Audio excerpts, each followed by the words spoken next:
welcome everybody to the 7th Downtown Community Task Force meeting. Let me get my share screen up here.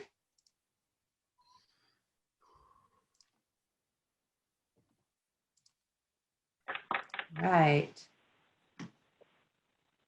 So this is our agenda for this evening. And like I said, it's also posted on the city's website. But why don't we go ahead and just do, for the task force members, a quick round of introductions so we can remember who everyone is. I'll start. I'm Leslie Xavier, Principal Planner, the City of Santa Clara, working on this project.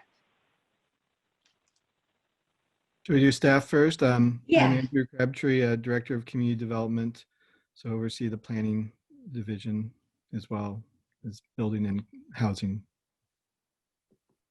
I'm Rena Brio, and I'm the planning manager, and I oversee planning and code enforcement. Steve Lee, sorry, go ahead.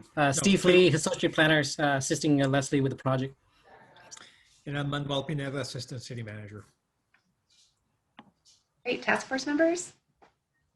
I am Dan. Go ahead, Matt. on my screen. I'm the one in the corner. So I'm Matthew Reed. I'm a resident of Santa Clara and a member of the El Camino Real Community Advisory Committee.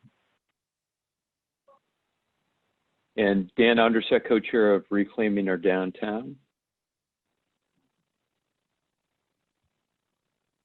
Adam Thompson, lifelong resident of Santa Clara and Old Quad Residents Association board member. I'm Deborah Von Hewen. I'm a member of the Cultural Commission. Rob Mayer, architect, former planning commissioner. Anna Vargas Smith, HLC, ROD member, Old Quad member too. Thanks. All right, great. I think that is everyone. So Soli's not joining us? I have not heard from her. Okay. So she did not confirm whether or not she was joining. Okay, so I just had one quick announcement regarding our consultant team for everyone. So Atisha was with WRT. She was our project manager, and she is going to be moving on from WRT for other job opportunities. So congratulations to her. And in her place, we'll be getting Peter Winch, who you've all met as well. So he will be taking over as project manager. So that's a little update on their team. And then with that, I wanted to turn it over to Andrew to give a recap of the September 1st City Council meeting. All right. Well, thank you. I believe that I know some of you were there in attendance in the council chambers, and maybe more of you, or as well as our attendees, were either attending virtually or following along as well. So, you know, after I give my brief recap, if the task force members want to add anything as well from your observations, that's welcome. The main outcome of the process that we had on the first was that we received direction from the city council to initiate a process of engaging around the courthouse property with the state to see if we can, you know, work with them on how that might become a surplus property that would then help facilitate future redevelopment of that site for other uses. And it's the courthouse is located within our downtown planning area, obviously, and it's I think the community, we had a number of community members speak on September 1st, as well as the prior council meeting where, you know, community members were really requesting that the city take up this issue, and they spoke to the importance of that site for future redevelopment of the downtown, and an eagerness that the city move forward with the state, recognizing that that process might take some time.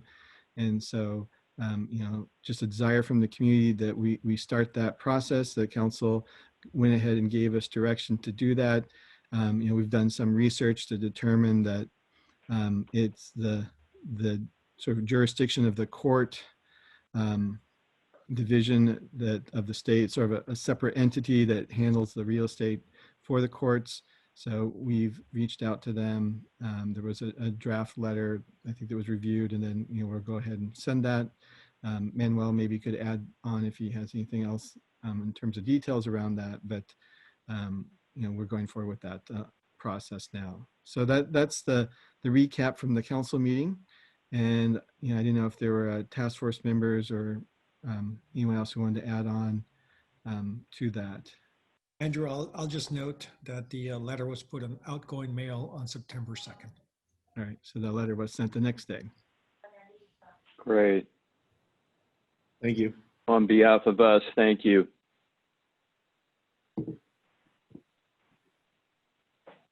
Okay.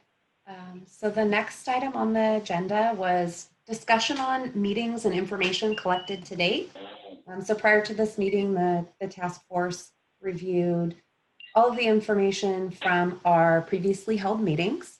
And so this part of the agenda is really for you, the task force, to start your discussion. I don't know if you want to start at the very first meeting or if you had a particular meeting that you wanted to discuss first, but I'm going to leave it to all of you to let me know how you'd like to go.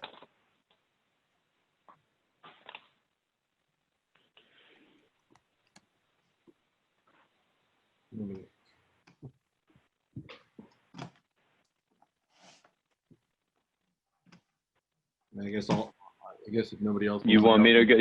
Adam, you want to go? You want me to go? Go for it. Okay, I think, I think this is more for, the folks in attendance, everybody on the dais here, or virtual dais, knows that we had sent a letter out. And what we were trying to emphasize is that the key best practice in not just in, it's been proven here in Santa Clara where there was a lack of citizen involvement, where previous downtowns, there's been, several attempts went down in flames because of a lack of citizen involvement. And a key best practice is to involve strong citizen participation in not only, the beginning of the process, but throughout the process and, all aspects of that.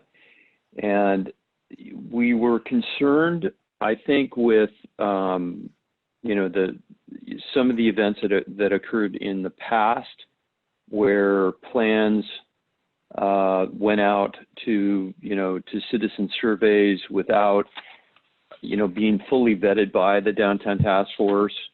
And again, I don't want to jump ahead here, but, they contain components that weren't discussed, such as in, I don't want to pick on one thing, but, student housing, for example, was all over the three plans, and that wasn't fully vetted or, I'm not going to say voted on, but agreed to. And it seemed, at that point, and we've had discussions since, that there's a reluctance to have citizens, downtown task force members participate in meetings with developers, and we want to do everything we can do to remedy this. We are not by any means anti-development or developers. There hasn't been a downtown or any kind of building that hasn't been done without a developer. We welcome strong, smart developers coming in.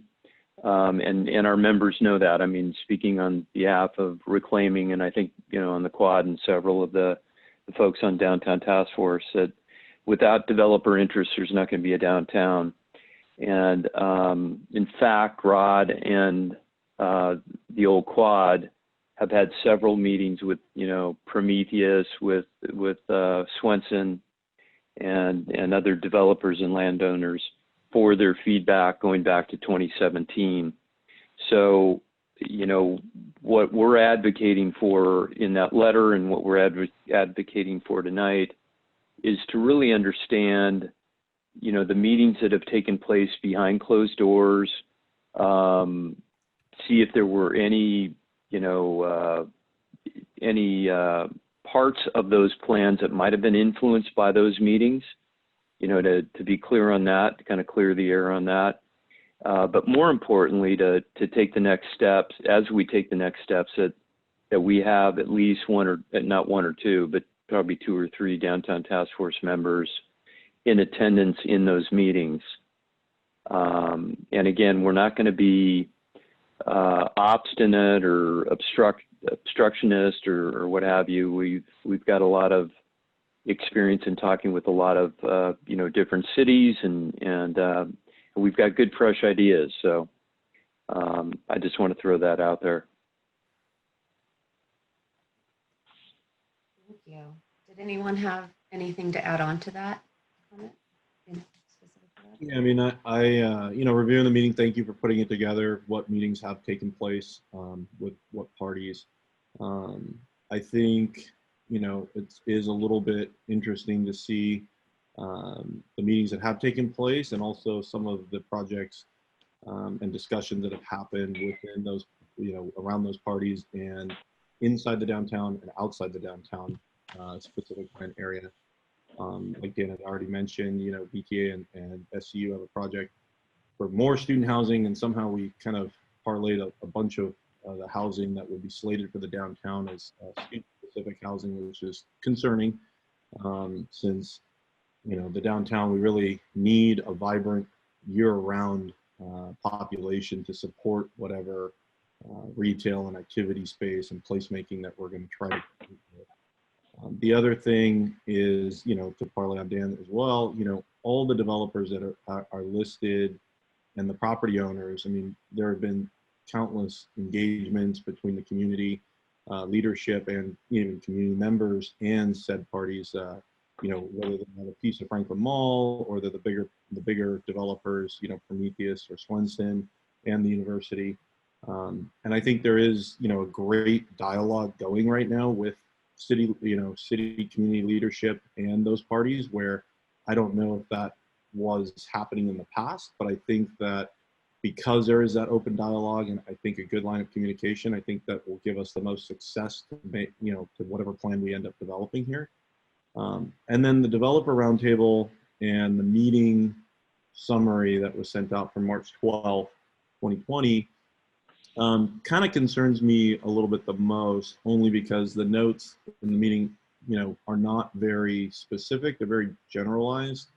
And that makes it really tough to kind of take that input in and work with it while we develop this specific plan to make sure that it will be successful for all parties. Because, you know, as Dan mentioned, this has been, you know, I think the 6th or 7th go around, and, you know, without their buy-in, they are, you know, the developers, or, you know, without their interest and financial feasibility, then the plan will not succeed. And so to see a bunch of developers, most that we have actually interacted with, and a few that we have not, it still is concerning that we didn't really get, I think, the meat and potatoes and the specifics about that meeting to where we can actually use that information. It almost needs to happen again. That's all I'll say. But thanks. Yeah, and I think that's something that we can do, is invite those same folks to meet with the task force members as well. Great. And you'll see after these slides that I have sort of a draft schedule moving forward, and that's something we can, you know, work into that schedule.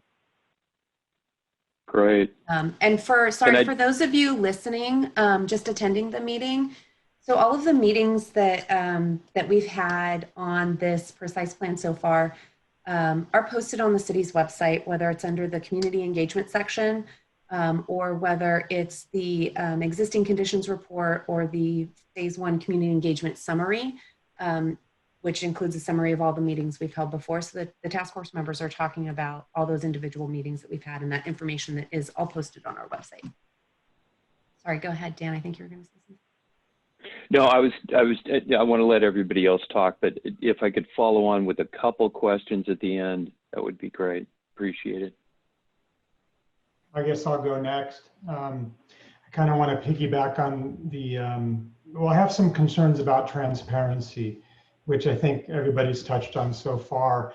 And in particular, you know, seeing different comments about student housing within this initial downtown planning gets me really concerned, especially since this is the same sort of thing that cropped up over at our train station, in that, you know, it's student housing on a public piece of property. And also where there was discussions early on, Adam and I were in these meetings where they wanted to put a student health center, again, on public land. I was at the opening of Finn Hall on campus, and that's a 4-story residence hall. And I've said this many times, my greatest frustration is that they're not building as tall as they could on campus to help plan for the future growth of that university. By sprawling more out, it's like suburban sprawl, but on a campus level, they're going to max out their footprints. And I don't think it's okay to build student housing that's more discriminatory type of housing on public land. We can't discriminate. It's a private university. And I'm really worried about that component with our downtown and as well as our train station. So, I mean, I'm a big fan of the universities. I moved to this town almost 20 years ago because I love college towns. I love my college experiences. I love talking to the students. I love going on campus. So don't get me wrong. I hope, you know, I'm not coming across too hard-edged on that, but it's about transparency. It's about them solving the problem with us, but it also goes back to their campus and how, or on other private property and how they solve the problem. So greater discussion with them, I think, is super important. Thanks. And I would like to add to that, you know, our intention in showing student housing was definitely not to say that was going to be student housing. It was more to say that the density of people would be greater, just to sort of test those maybe smaller units, more people in one building. And admittedly, we shouldn't have said student housing. We should have just said housing. So we'll definitely be more careful of choosing labels in the future, because you're correct. The city is not going to dictate whether or not a residential site can be student housing or not. It's strictly housing, and it's got a density limit. That's what this plan will designate. I appreciate you making those comments. The one thing I'd add is that the design stayed the same at the train station, but they're changing the label. So we have to be careful about labeling. Really, exactly what the intent is. Yeah. And it should be housing for all. I mean, agreed. You know, smart options, lots of options, which is micro units and larger family units, and affordable units and mid-level, and maybe some for sale if possible. But we have to be very careful. It strikes a really sore spot, I think, with based on what's been going on. So thank you.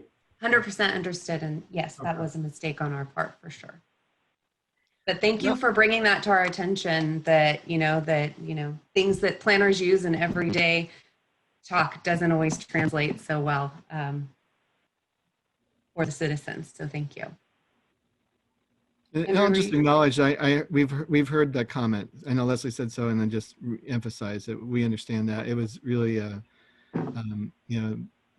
miscommunication, I think, and not the intent to say that we've made any kind of plan along those lines at all.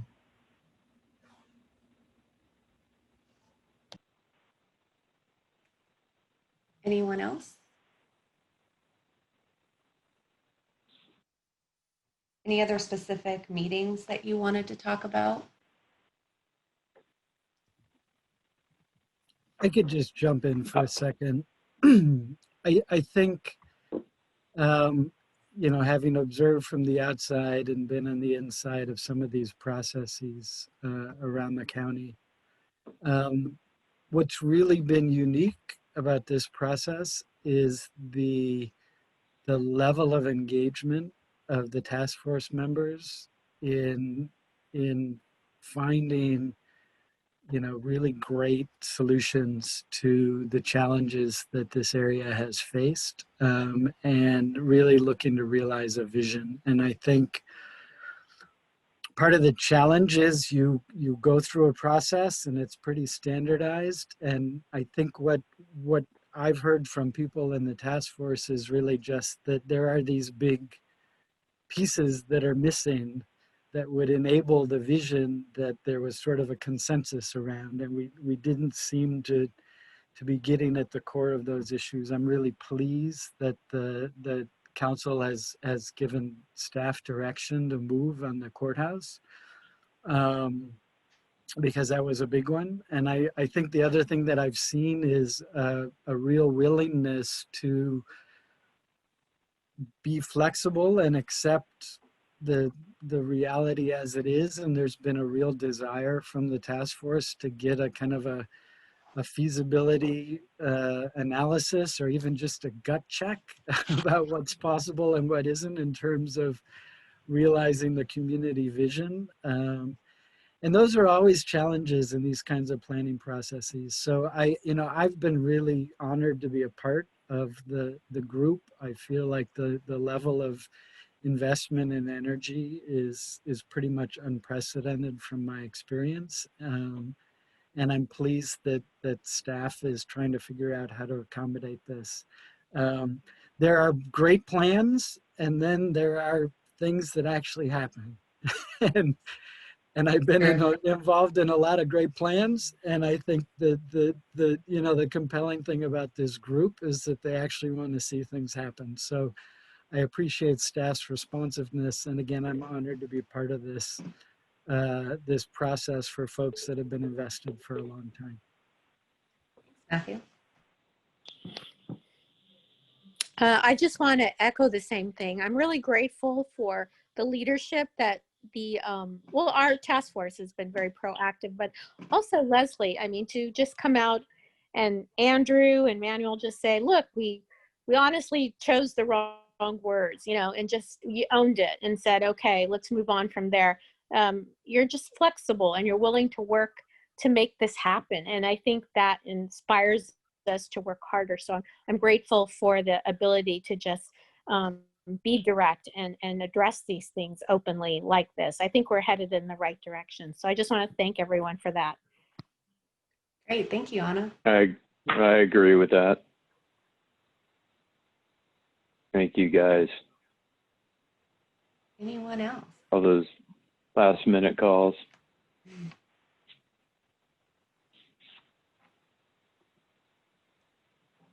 This is Deborah. If I could just add, it seems like the Zoom meetings that we facilitated, on the one hand, the 3 plans that were presented to the public at that time were kind of new to the task force. Mm-hmm. And they were options that we were, in a way, in a position to defend to the public. And I personally felt a bit at a disadvantage because we hadn't been able to discuss those as a task force yet. And in the same way, all of the input that was collected as a result of those meetings, I don't think we've made public yet. And we promised the public coming. that we would. Okay. It's coming. Good. Thank you.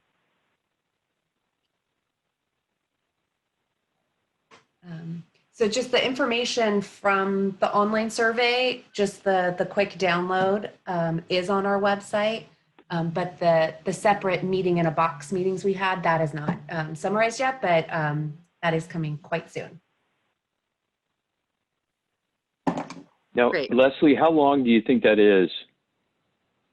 I have the draft to review. So once I'm done reviewing it, then we'll send that out to you guys. Okay, great.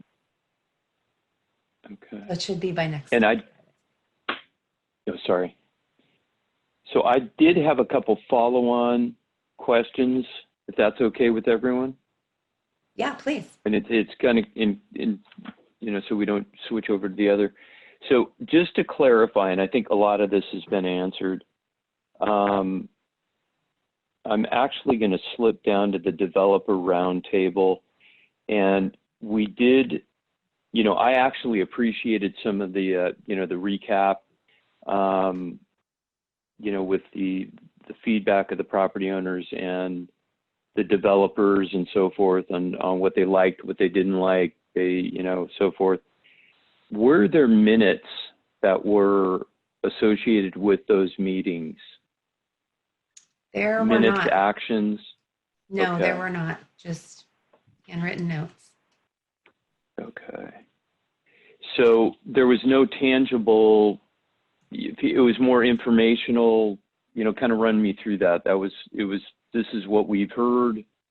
The feedback that I read is what they said, but there was no follow-on. There was After not a that. follow-up meeting, no. It was just a general dialogue around developing in downtown and, what kind of densities, what kind of developments they're doing, what things pencil for them in this kind of market. We talked a little bit about their parking requirements. Right. Things of that nature, which they're all summarized, but yeah. And I do believe we have. Go ahead, sorry. We do have in the information that will be coming out once I review this, the draft summary of the online engagement, the meetings in the box. I do believe in there is some more detailed notes from the developers roundtable than what was in the original phase 1 engagement summary. Okay. And then, so I don't want to beat a dead horse, but, and I'm not picking on Santa Clara because I agree with Rob that one of my favorite towns is Ann Arbor, and that downtown led, it's almost identical to Santa Clara in how it leads right into the university. But I do want to focus on, you had some hitters in that meeting. You had, Mike Crowley, you had John Crochet, et cetera. Was there, how do I say this? Was there a push for more Santa Clara, not only housing, but, again, were there minutes that came out of that we could research from that 129 meeting? Yeah, again, it was just handwritten notes. Majority of the meeting was the university, going over with us their master plan for the campus. And they talked a lot about their plans for their current theater and how they acknowledge that it really does turn its back to the community and they would like to rectify that situation. So most of the discussion, a good bit of it was based on that one little piece, and how in their master plan moving forward, they could do that better and how that could integrate better with downtown. That really was what it was. We did an initial presentation to them that you've all seen, that you've all seen before of what the precise plan is and what we're intending to do with it. Informational for those group of people to really know what the city was doing. But that's basically what the meeting was. And again, we have handwritten notes. Okay, great. I see we have a question about one of the scenarios was named town and gown. And so I just want to speak to that very briefly. That, I think the intent of that scenario was to have more of the focus of the commercial activity along the main Franklin Street to the Lafayette side. And that was a name that the consultant came up with as a way to try to distinguish that scenario from the others. But again, in retrospect, that could cause confusion. It wasn't sort of reinforcing the idea that there was more planning around the university than it was really intended to convey. So I think they were really just looking at different ways to try to focus commercial along Franklin Street, whether it's be sort of a central node or more distributed or kind of focusing on Lafayette side of things. And I see, I'm talking personally from our core. I'm not speaking for, anyone else, that they can do a lot for the downtown. And of course, they're going to need things out of the downtown, which I don't think any of us are saying, no way, that's not going to happen. But you do see things like town and gown and, again, student housing and so forth, and you start going up, negotiations have started. And, you know, I think that's something that's down the road that we, you know, that we all sit and talk with them and, you know, go from there. I think that everything else has been covered. So again, just to restate, there was no recommendations, alterations made or implemented in any of the 3 plans as a result of these non-public meetings. That's what I'm hearing. Is that correct? Yeah, I mean, yeah. And I want to add a note here, just to be clear, since, you know, we do have a lot of people in the audience, that just a reminder that out of the whole downtown area, only 6 acres are city public property, because I want to make sure that everybody, you know, I know the task force knows this, but I want to make sure that's very clear that only 6 acres are controlled by the city. And they have some limitations, you know, with leases and a couple of things, but manageable. Just want to be very clear that have been 0 negotiations on any of the city's 6 acres, because I know that's been discussed a little bit here. So just want to emphasize for the audience and for the task force that there has been 0 negotiations for the city's 6 acres. I could not speak about private property. Obviously, those are private property owners, but the public property, there has been no negotiations with any developers or anyone else. Thank you for that clarification, Manuel. I'd like to just say, you know, I think this is a good time to basically, you know, start pretty much fresh here and move forward on a good foot with the downtown task force and all parties involved, either stakeholders and developers, or potential future developers, I should say. And that, you know, this task force was assembled, and it didn't just come out of a random lottery system. I mean, you know, everybody on this task force has a very unique and, you know, a professional background that really will help, you know, form this plan. And I really want to make sure the city staff understand that we're with you. You know, we're here to help get this plan to be something that actually takes form. You know, to Dan's point, we don't want to just put it and build another specific plan, put it on a shelf in a binder like the last 6 have been. We want to see this thing actually get built. I mean, all of us have put in, you know, countless hours and have given up, you know, personal time and other aspirations to really do something and to really right one of the greatest wrongs in Bay Area, you know, urban renewalization, I guess is what you say. So I just, you know, I'm really thankful that you guys have, I think you guys have definitely heard us, and I appreciate it. Great, thank you. Well said. So let's see, we're at about 6:30 right now. Would you all like to move on just to the schedule of, the draft schedule of upcoming meetings? Does that work for everyone? Or do you have more on this? Make sure I got everything. Leslie? Leslie, Yeah. I only had to say one more thing. Yes, please. I know you mentioned that you're going to share some of the handwritten meeting minutes from the developer roundtable. Were you present at the roundtable? Yes. You yourself? Oh, good. Yes. Was the sentiment from all the developers kind of positive towards the downtown? Like they saw this as a tremendous opportunity that's going to benefit them? Was there that kind of consensus amongst them? That really wasn't part of the conversation. More of the conversation was what kind of development standards would implore them to develop downtown. Parking, you know, was a big one. Open space requirements.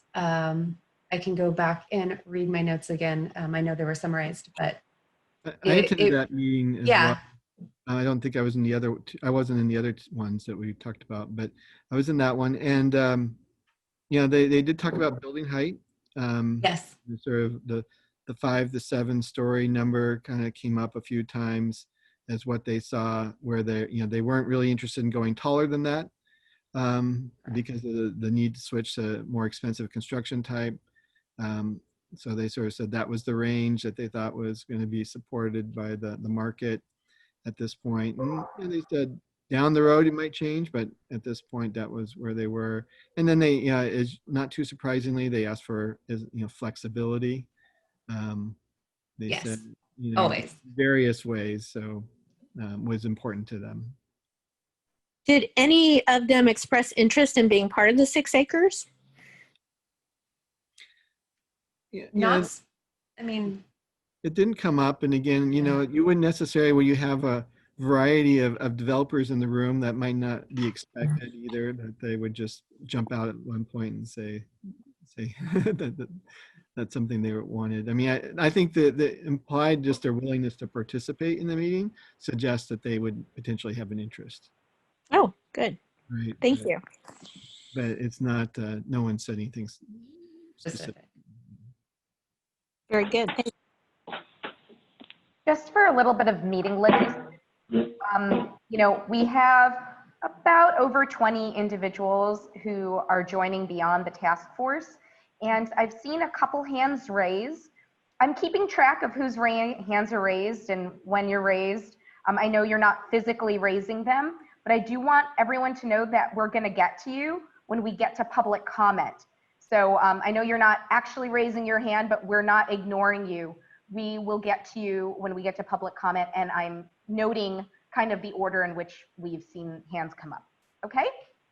Thank you, Rena. All right. So with that, this is the first half of the draft task force meeting schedule. So this was something that I put together so everybody could kind of see for the task force what steps that they need to take as we progress through this planning process. I've gone ahead and put some tentative dates on here. I'm trying to do about 1 meeting a month. I do have a meeting on September 24th, but it does not need to be that date. And again, I'm going to try to set up for you guys doing a meeting with the developers as well. So we'll need to put that in the schedule somewhere. If it's not the next one, after the next one, I think would probably be the best location. But I'll just go over this a little bit. So I have the next meeting as the fiscal memo and infrastructure costs.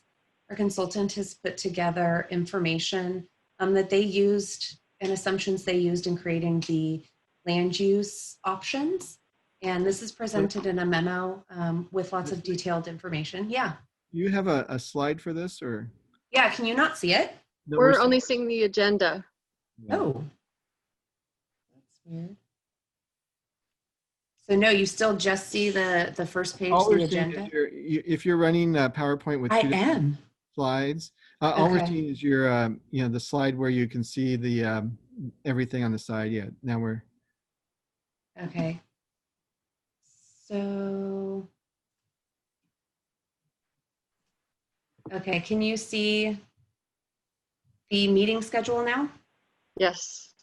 Okay, so maybe We got doesn't it. like, sorry, I guess it doesn't like it when I'm in slideshow for some reason. Okay, hopefully this is not too small and you can all see this. I think this works. Okay, good, thank you. Oops, So we didn't go back see up the one. last 7 slides. Okay, well, they weren't, they weren't super exciting. I will go back. So just for everyone, you saw the agenda. And when I mentioned the consultant team change, you guys didn't see this? So just so you can put a name and a face. Atisha is going to be moving on, and our new project manager with WRT is going to be Peter. And then we did the recap of the council meeting and the discussion of meetings and information collected to date. And here we are now. So I had our next meeting for discussing the fiscal information that went behind creating the draft land use concepts.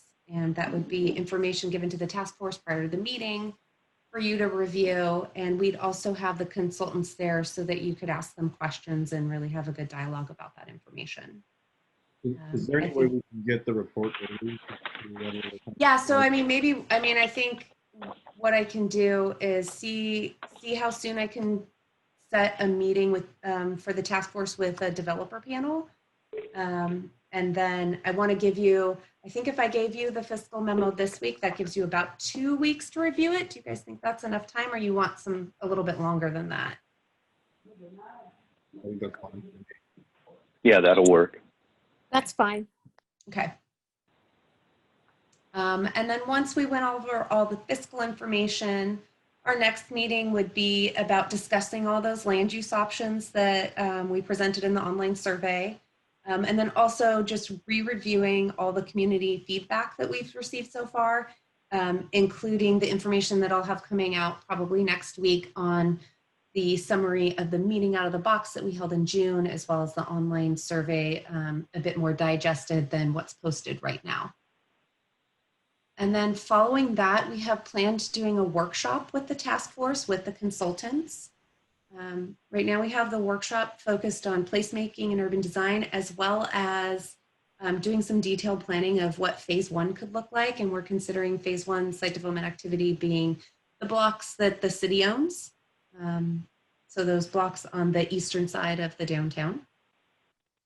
And then following all of those meetings and information, the consultant would go off and draft a preferred land use plan.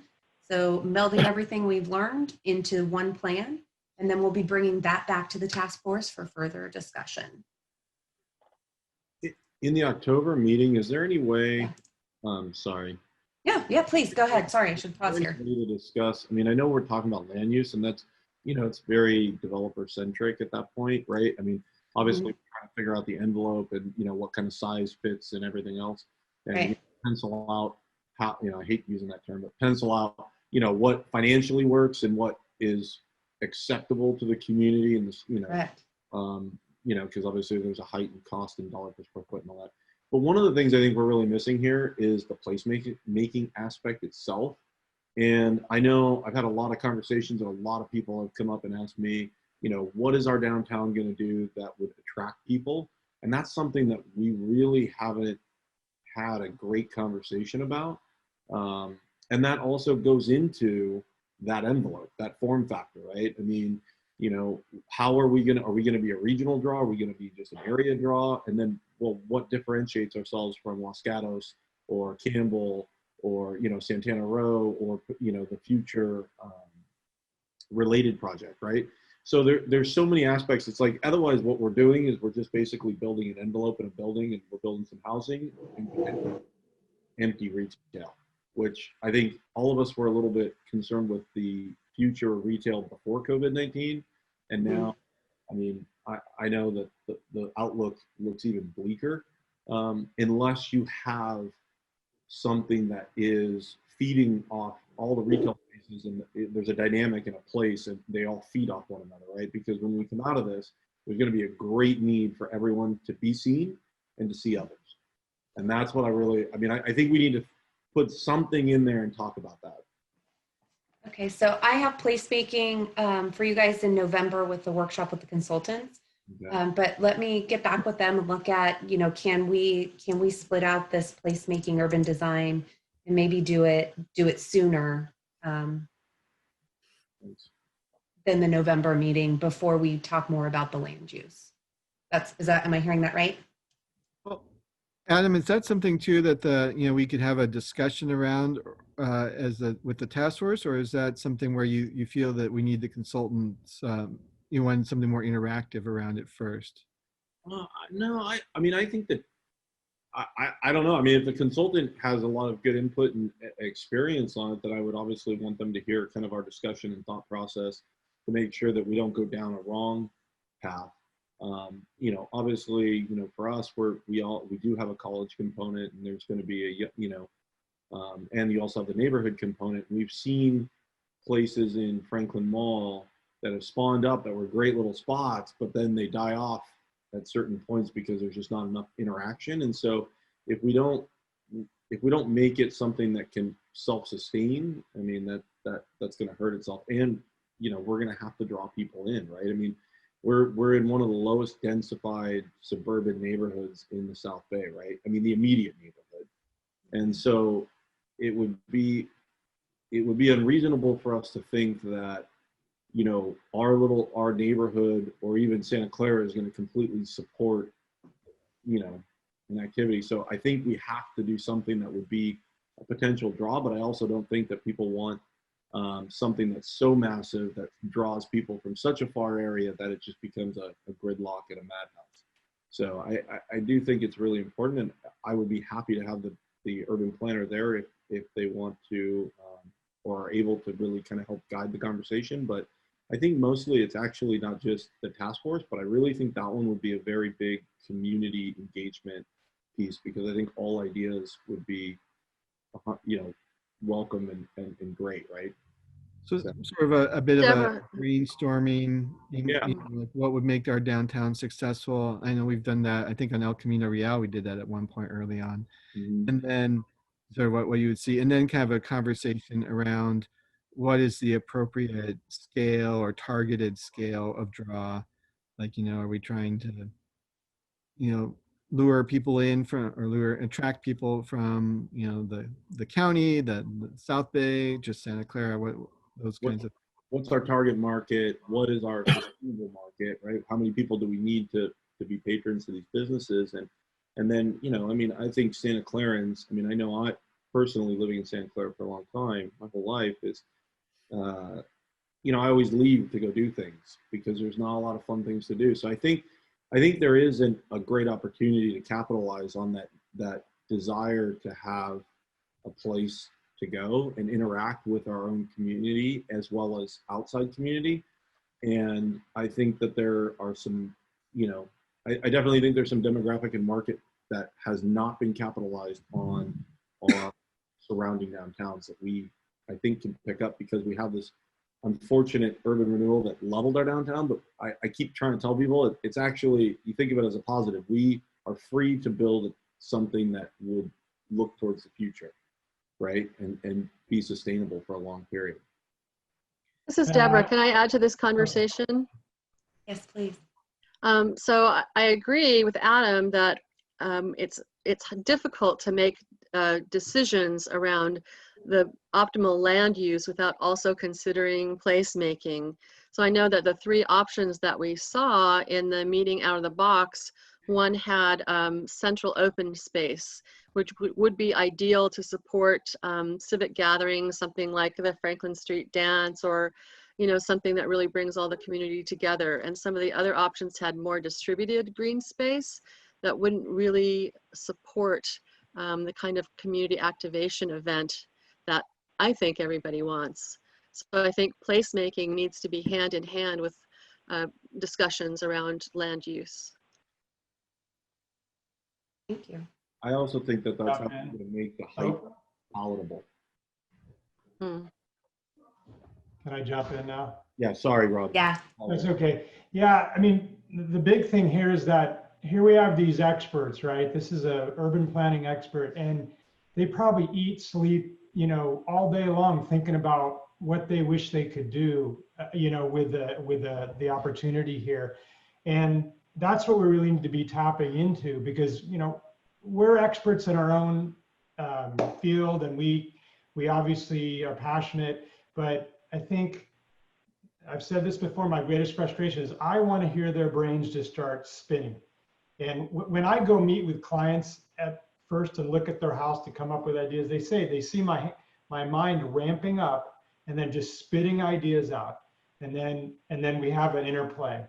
And we really haven't had that yet. And that should be happening about placemaking. That's the first thing, because they're the experts. That's why we hired them. We didn't hire them.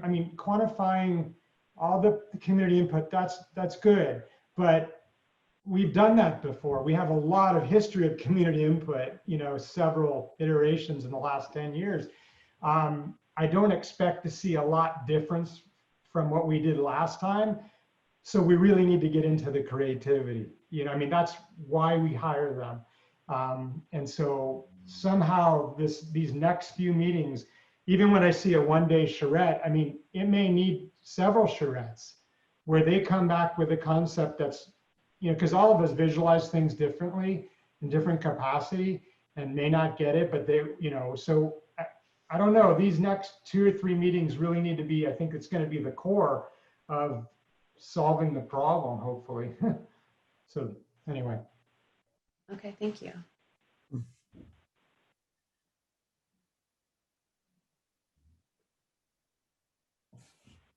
Okay, so what I'm hearing is definitely moving placemaking up sooner before the preferred land use plan. Yep, and I was on mute. Sorry, guys. What I wanted to do is just to add on to what Adam was saying is that it's a fine line between, you know, do you go local or is it a destination area? And, you know, many in our group want that. You know, they don't want the traffic, but I think with the transit and the options there with trolleys and train stations and so forth, that if you look at Campbell, you know, we're driving, I don't know, 10 miles to get there, even avoiding Los Gatos, you know, to get there because of what is there. So, you know, that's something I'm also interested in the urban planner.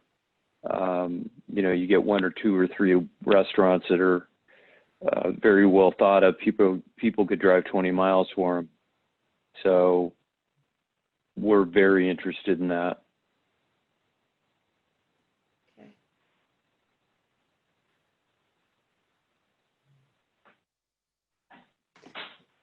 Okay. Can I just add one thing? I don't Yes, mean to be please. the troublemaker.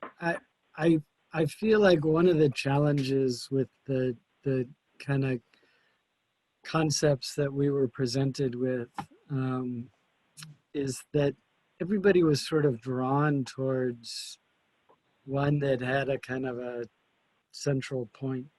And the courthouse and the apartments really get in the way. And so I'm just a little, and I'm not saying change anything. I just want to raise the fact that we're having discussions about substance that's sort of contingent on pieces that are still up in the air.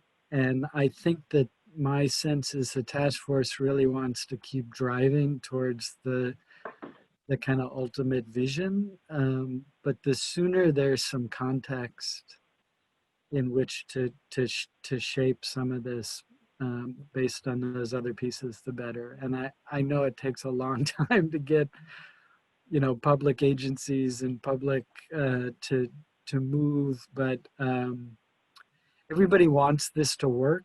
And I think there's a real pragmatism in the task force, but folks are going to keep driving for an optimal vision until you tell them it's impossible.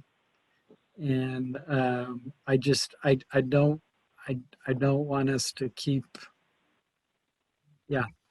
So just know that a lot of these discussions are going to be happening in the context of uncertainty. And that the sooner there's certainty, the more constructive those discussions can be. Okay, and that segues into something I was going to kind of save to the end, but it was brought up in council, and you know, we all saw what occurred in the last couple of weeks, where you know, members of the downtown task force, members of you know, the quad of reclaiming, got up, kind of took it in their hands, and said, we want this courthouse, we want these talks started. That's it. We want them started. There's no reason why it shouldn't start. And that was teeth. We showed our teeth. How is the downtown task force going to have teeth? So in the beginning, as I understood it, and why, you know, we're putting so many hours into this, is that, you know, with respect, I don't want to be a rubber stamp. I don't want to be, you know, somebody that fields a whole bunch of, you know, pretty pictures and says, yeah, that's nice, and I like 1, I don't like 3. But to, you know, to do what we were doing before the downtown task force, you know, Adam Thompson was sitting in front of Prometheus, hammering out Franklin Street, or we wouldn't have that, along with Manuel. You know, and I failed to mention that, and I apologize, Manuel, in one of my letters, that I appreciate all the hours you put into that, along with Adam. I was in the beginning of that, kind of pissed off John Moss, and then I left and you guys took over. But, you know, I think in order for this to be symbiotic, with the city is that you got a bunch of educated, hungry people who want a destination point. How do we get the downtown task force teeth to get up? And something that, you know, Councilmember Davis brought up was, you know, the naming of two of us to get up before council and say, hey, we've heard a whole bunch of stuff and this is what we need. To Matt's point, we're trying to create a canvas that WRT can paint on. Right now, it's, to Manuel's point, there's 2 city blocks. How do we create 6 city blocks or 8 city blocks that come out of phase 1? You know, are there things that we can be doing tangibly right now in concert with you and with the city and be the advocates of that? And I think right now, the way Downtown Task Force is, we don't have that. So that's something that maybe it's not something to talk about right now, but I want to address that, you know, before we close. This question might be, Manuel might know best actually. And this parlays onto what Dan was just saying is, I know we're going to create the specific plan, but you know, with what was said earlier that the developers wanted a lot of flexibility, which is obvious, right? I would want the flexibility too if I was going to commit and make an investment in an area. The question is, I mean, obviously there has to be some overarching guidance, right? So if we make sacrifices in one section, can we pick them up in another, or do we get them early? You know, I mean, there has to be something overseen to make sure that all the pieces and components that everyone's working so hard to incorporate into this plan is actually met once the entire 8-10 blocks is completed. Is there a way that, you know, even after the specific plan goes, you know, gets published, that the Downtown Task Force remains as a body that, you know, takes proposals that come in to the specific plan, reviews them, sees how close they meet, tweaks them. I mean, I hate to say redevelopment agency, but that's almost pretty much what it is. But I honestly think that that's the only way. I mean, this is going to go way beyond any you know, because now we have council term, any council member's existence, even ability, because it's going to take decades to complete. I mean, Franklin Mall is not going to be leveled tomorrow or even in the next 10 or 20 years potentially, right? I mean, who knows? It could, but I just think there needs to be something there that strings the ideas, the thoughts, and the vision that everyone is pouring their heart and soul into to see to the end. That's a good question. So I don't know, Mal, can we become a redevelopment agency? I'm definitely not going to discuss redevelopment agencies, but I certainly understand kind of what I think that's a very significant. There's a lot of meat in those points, Adam. Let us take that back and just kind of wrap our hands around it a little bit, because that's definitely like I said, there's a lot in there. But we'll take it back. We'll look at it, and maybe we can touch base on it at the next task force meeting. Okay, thanks. May I suggest something that we already have in place? We have a bid that was set up in the 90s, I believe, and it's on our city website. There is a gentleman's name connected to it as president. I think his name is Ken Sinclair, and he is the president. They actually changed the name since I first found it. It's now called the Santa Clara Merchants Association, and Ken is still the president. So there is an opportunity there because I am friends with the chamber over in Campbell. I have friends who are part of the association in Campbell, and those two together work very powerful. They're almost like what Adam's suggesting, not quite a redevelopment agency, but whatever comes into their jurisdiction, those two are discussing, mostly the Merchant Association, and they're advocating or they're refusing. I mean, but they're pretty much recruiting businesses. They're out there actively making their downtown so much better. And that's so missing in our downtown.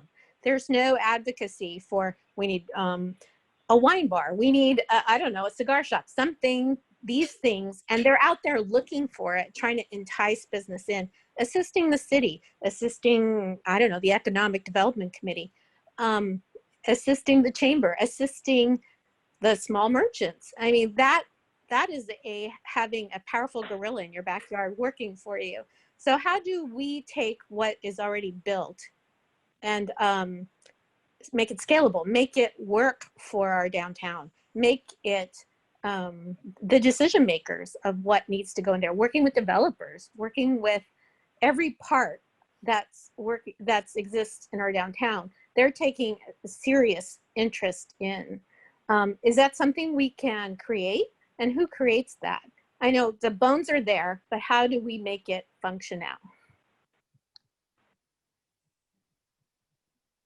Very good question. I think that's something we'd have to come back with at the next meeting as well. So as far as you know, it's just the one person that's in this business improvement district? That is correct. Yeah. Now, according to the verbiage on the site, it says that there is a board that is responsible. So who are those board members would be my question. So here's one guy who's the president. So there is a board that's composed of city members or city staff, and they're taking those tax dollars and deciding how to distribute it, how to use it within the downtown. So these are functioning parts. We just don't know if they're functioning in support of what we're trying to do here. And I think it would be a tremendous opportunity to bring it back to life and see how it could support what Adams was saying, what we all want for the downtown. So who are the board members, and is Ken still actively doing something about what a business association should be doing in the downtown? Right. Thank you, Anna. Thank you.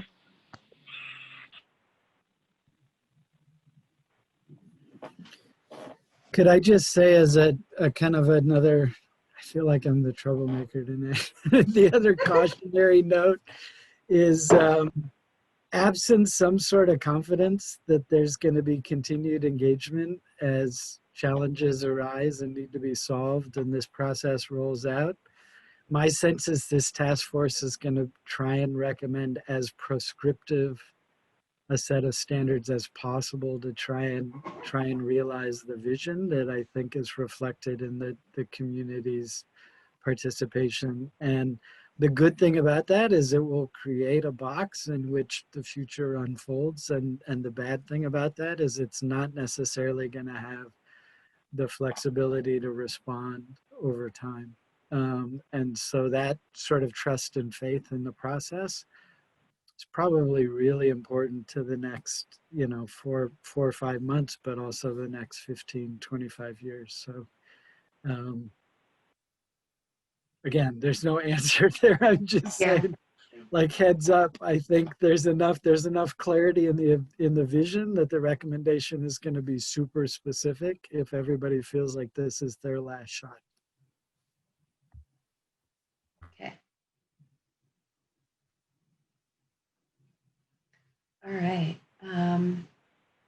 So these are the meetings going out till December. I do have some more here. So I'll work on reorganizing this a little bit based on our conversation that we've had thus far. So once we get those reorganized a little better, it'll be followed by the consultant taking all that information and going off and doing their work on placemaking and urban design in the form of, development standards and guidelines that it would actually go in the plan. So that is something that we would bring back to you to discuss the deliverables that they've developed based on all that information. That would be followed by presenting something to the community in a workshop format. Depending on timing and how the world is, it might be a webinar format or an in-person workshop.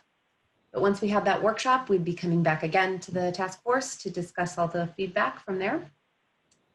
And then that would flow into discussing the implementation portion of the plan, phasing, timing, tools to implement.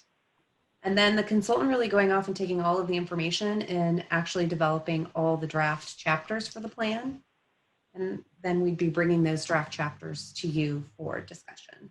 And that would sort of take us to the end of the process, with the very last thing being your involvement in a request for qualifications once the city does go out for the city-owned property.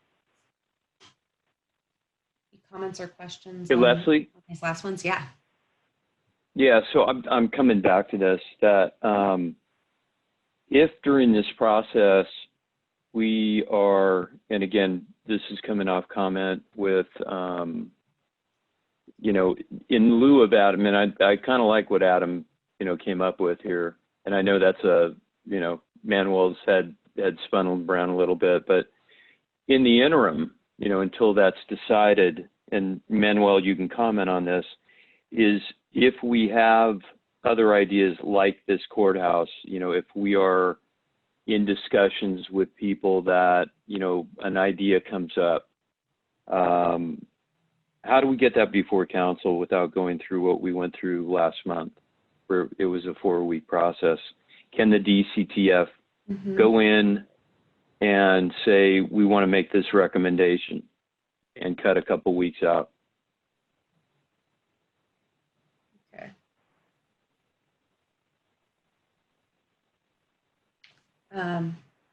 Yeah, I think that's something we can include that in the follow-up for next meeting about, you know, the advisory board once the plan's adopted, and, you know, making sure that the task force has teeth. So that's a good question. Be more official in front of council, I think, is really, instead of Correct. having to go through multiple ways to get your item on an agenda. Okay, yeah. Right, right. It's as a body, not a citizen. One thing Appreciate I wanted it. to add Thank was, you. depending on how this all unfolds, it would be great to have some flexibility in the process. I know we're setting these dates and all that, but if we have to see how it unfolds, right? And I mean, it is possible to insert another meeting, right? Or Yes. a red session or whatnot. So I just want to Yeah, make sure I think so. on everybody's minds. Yeah. Yeah. This really was just to sort of try to lay out the steps and the process to take, so everybody sort of knew where we were and where we're going. And yeah, we can definitely move things around. Let me just mention too that we actually did add several meetings. If you go back to the original contract scope that we had with our consultant, this is a significant number of additional meetings, mostly which will be staff led, like this one. You know, we do have a budget and so forth that we have to think about as well. So it's easier to add staff meetings. We're already here and love to meet with you guys as much as we can.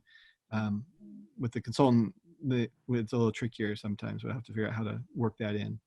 But Andrew, that's kind of the thing, is that we've all been eager to, you know, they're the experts, and we feel like we haven't really been engaging with them. And so to me, those are moving forward. That is critical. You know, it's not the number of meetings and all. It's really finally getting to interplay and brainstorming and throwing ideas out with them. I think things are going to start churning, which I think is for the better. So anyway. I agree with that.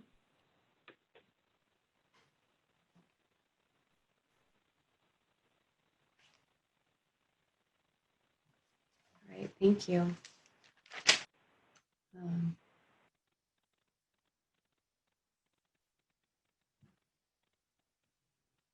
Sorry, just taking a couple notes here.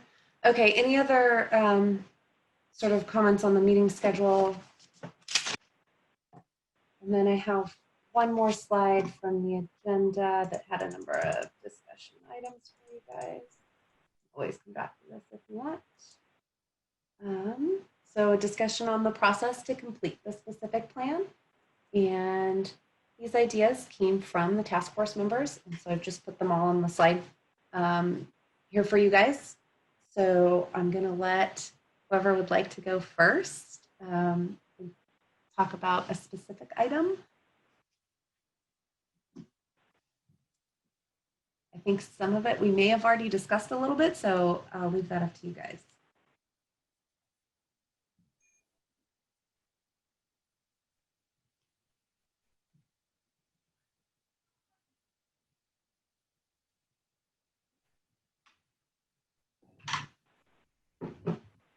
This is Deborah. Can I just ask, I'm not clear when the hands-on charrette is going to be happening, in which of those meetings that you had prior? Mhm. So that was back, I'll just get back there really quick. So that I have right now in meeting number 10 in November. But based on the Okay. discussion, I'm going to go back and see if I can rework this a little bit, because we were combining sort of placemaking discussion with then hands-on activity around phase 1 site development. But keeping those two things, maybe splitting them into 2 separate meetings, I'm going to go back and see how I can work through that. Okay, excellent. But yes, a workshop with the consultant is in our current scope. Okay. Additional workshops with the consultant, we have to work through the scope on that, as they're not currently in. Okay.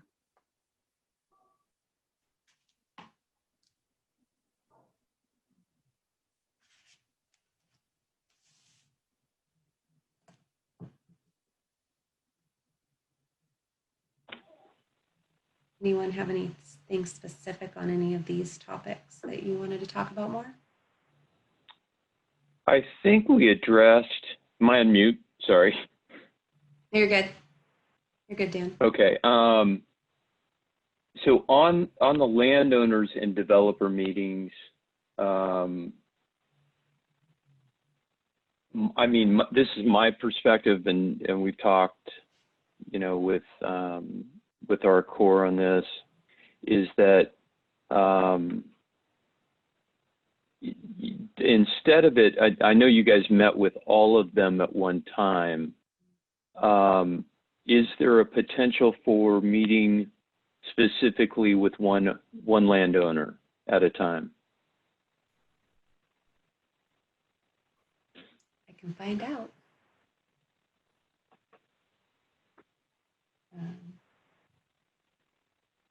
I think the only thing that I find difficult about that would be scheduling those meetings for everyone to be able to attend. Right. And this is kind of a question to the group. Would it make sense for, because I know, you know, meetings when you have 10 folks, people pucker up pretty good. If and this is a question to the DCTF, if you guys are comfortable with 2 or 3 of our representatives doing that.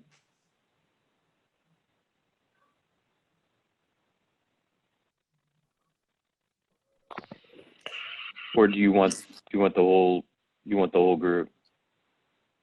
And I'm open. Well, I think that I think Adam mentioned that we all have different backgrounds and different areas of expertise or specialty, different perspectives, that actually having the task force intact with the meetings could raise questions that maybe just 2 or 3 might not see. But as a group, we're almost the whole elephant, you know, like we could see a bigger picture that way. That would be my only concern, is missed opportunities by not having the whole task force there. Okay.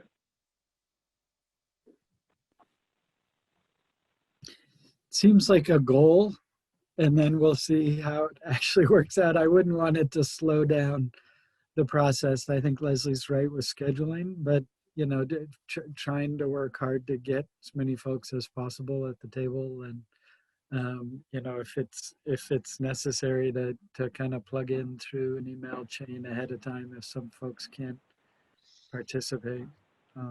Wouldn't want it to hold things up, but Yeah, I don't know, Leslie. Have you had a hard time scheduling us? Yes. Because I mean, we're tied in with a couple folks, you know, that we've dealt with before, so we're fine helping out. Adam's back. Adam, I don't know if you caught that, but I was saying, instead of the entire downtown task force coming in, Yeah. you know, it kind of puckers up the meeting, that we have 2 or 3, you know, representatives. Anna brought up the point that you've got a whole bunch of different perspectives on that, and, you know, that could add value.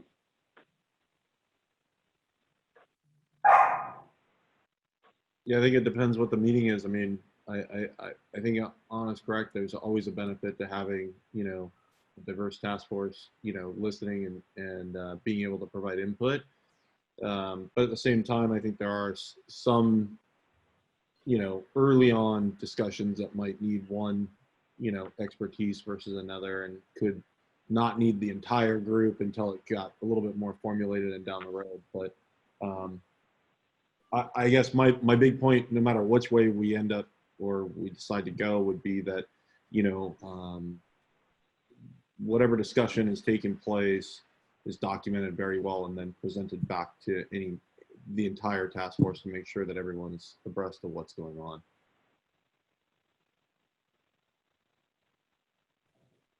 I agree. Yeah, it would be, and I'm just going to come out and say it, like you go, sit down with landowner one and say, what do you need? What's it going to take? What, just it's an exploratory, open-ended questions and see what happens. Dan, I think you mentioned that you'd like to meet with the developers one at a time, like one meeting with the task force and one developer, and then another meeting with the task force and another developer, and sort of in sequence. Is that right? Well, I mean, if I'm throwing that out there. Yeah, and we might have some issues with that too. I mean, we have to, we can't be preferential towards anybody. We'll have to figure that out. Well, it's one thing we'll review, but that could be a lot of meetings too, right? For the task force, depending on how many developers we end up meeting with in that fashion. Right. And then maybe you could elaborate on like the value you see in having one developer at a time versus a group of developers. Communication. Just my experience with talking, if you got a room full of 20 people, it's. Well, and all these will be public meetings, so we'll have, whoever wants to attend from the community as well will certainly be able to participate and observe and comment at the appropriate time. Is there a way, Andrew, you could do like a block like we did for when we were interviewed the urban planners? So you set out like a full, I don't want to say a full day, but you set out 2 or 3 hours and then you break a half hour. Yeah, that's possible. If it works for the task force members, developers probably prefer daytime meetings because that's their job versus, something they're doing outside of work. So, I think that probably would work from their standpoint. If we, that part of the challenge, how we find this group and schedule that, but that's something we can work on.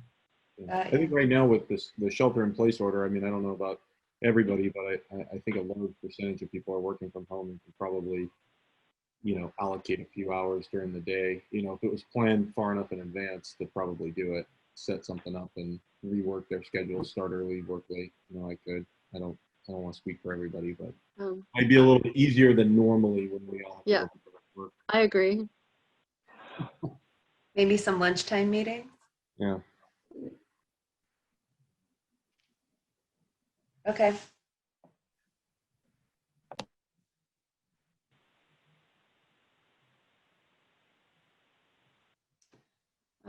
Anything else on any of these items anyone wants to bring up?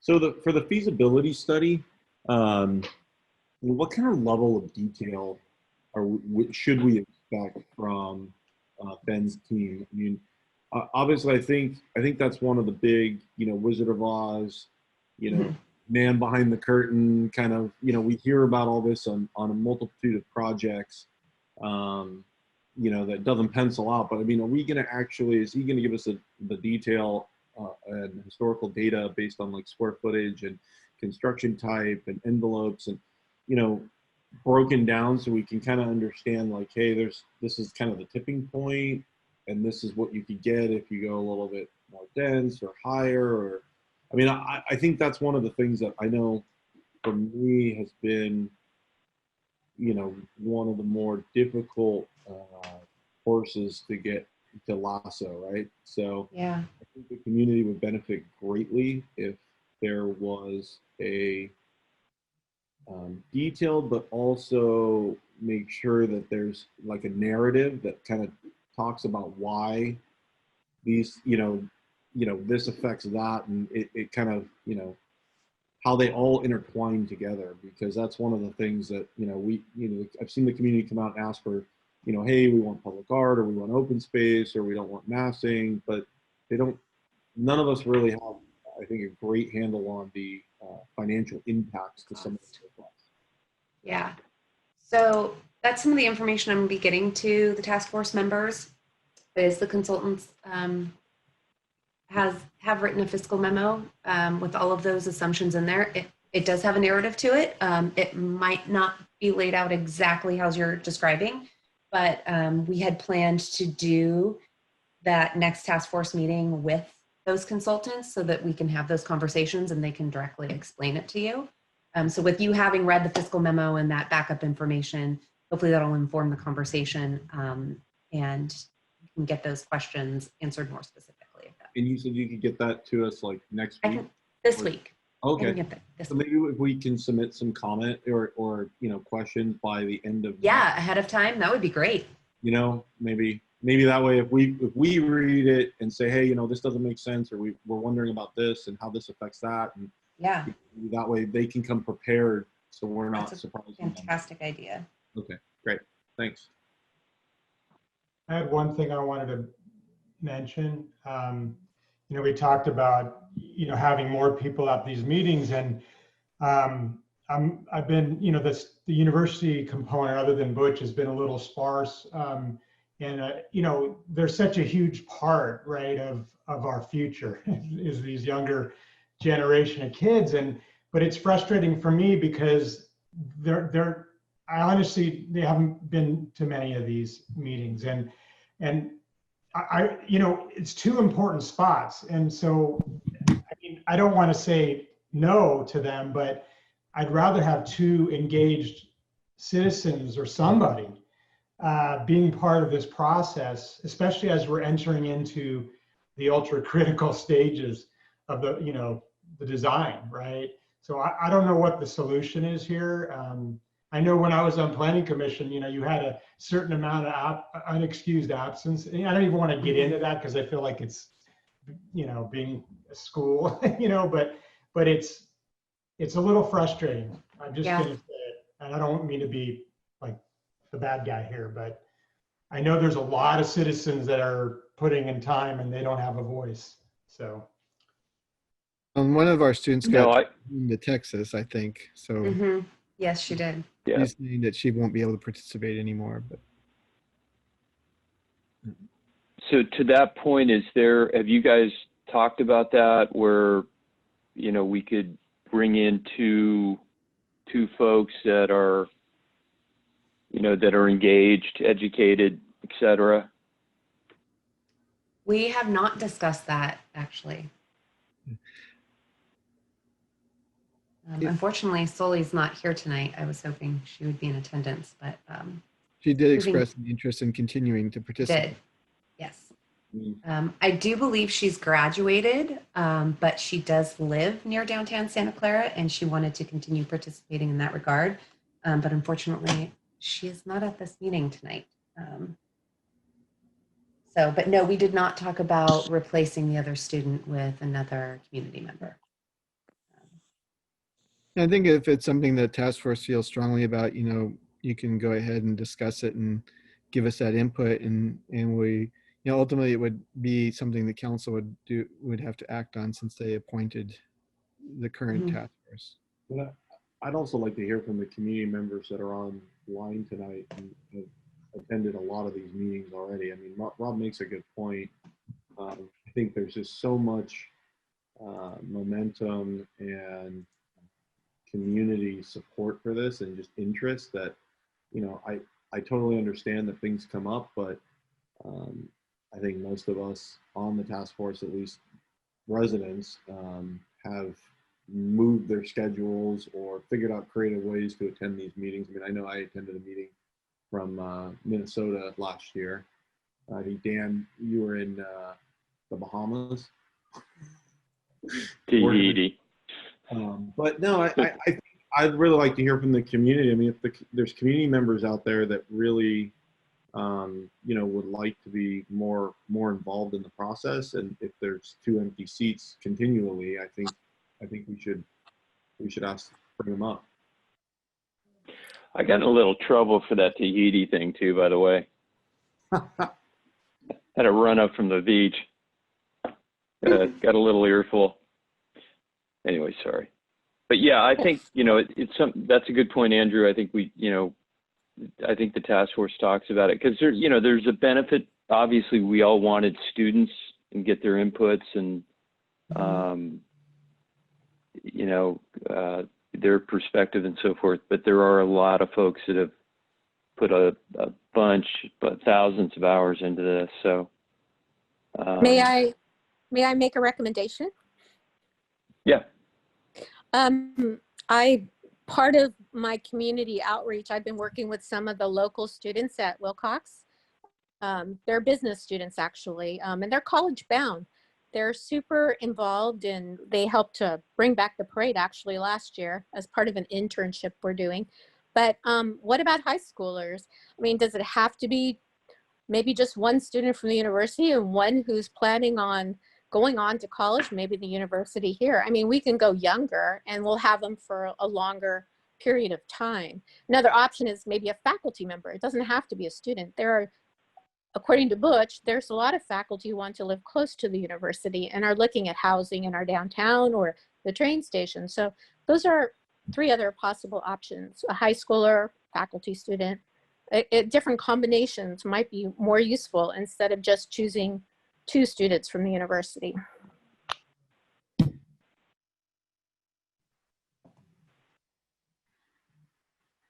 Well, I think the thing to remember is that anybody can be involved with this process, right? Whether it's a student that's not officially on the downtown task force, but I mean, it obviously takes sacrifice. And as I do with, I'm not saying high school student can't, but I have a new dog and my girls are now realizing why dad didn't want the dog, because it's about sacrifice. And so here I am, like, you know, I go, what do you want me to say now? It's not as fun.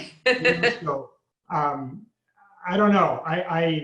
Again, I think it's going to take somebody very engaged and very committed. And I'm not saying a student can't be, because I'm not a discriminatory person, but at this later stage in the game, I think it's a great idea to engage with them and make sure they attend. And we could even set a speaking time aside, right, for high school student or for whoever for that matter. They certainly can do that.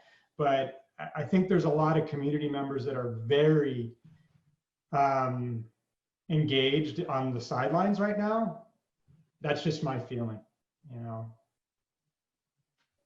I know that the reason for the students was predominantly, you know, choosing a millennial, choosing somebody who is in that stage of their life where they're choosing a career. We're in the center of Silicon Valley, so we're looking at, are these people choosing to stay here because we're Silicon Valley, and will they choose our downtown?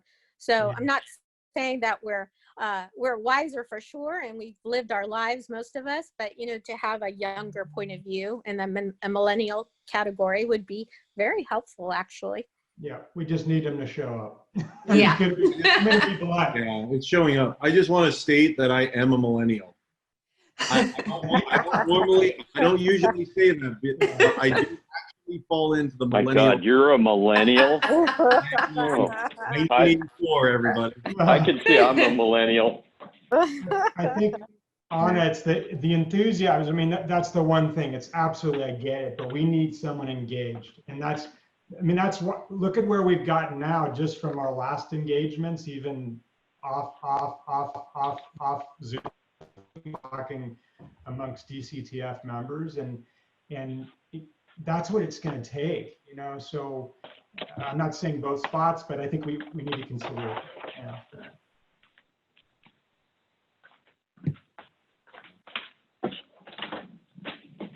Any other items to bring up? We have about 5 minutes till we get to the public comment section of the agenda.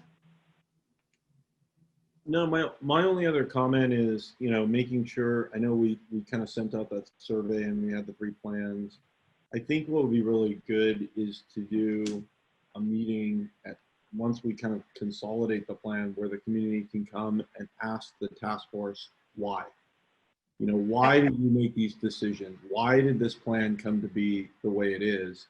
And that way we can answer, because there, you know, if somebody did miss a meeting or two, or, you know, might have, you know, come late or something, they might not understand, you know, and also there's also side conversations outside of these meetings. Obviously, everybody's thinking about the plan and thinking about what's going on in the economy and you know, the city and everything. So there's going to be a lot of hard decisions that are made in the plan. Mm-hmm. I think that the community deserves answers for why those decisions were made.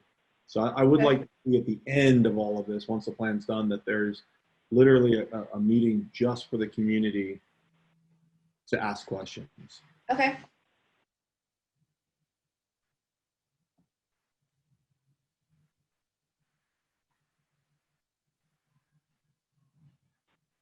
Thank you. Anyone else? I see Anna, your hand raised on Zoom. Did you want to say something, or should I lower it?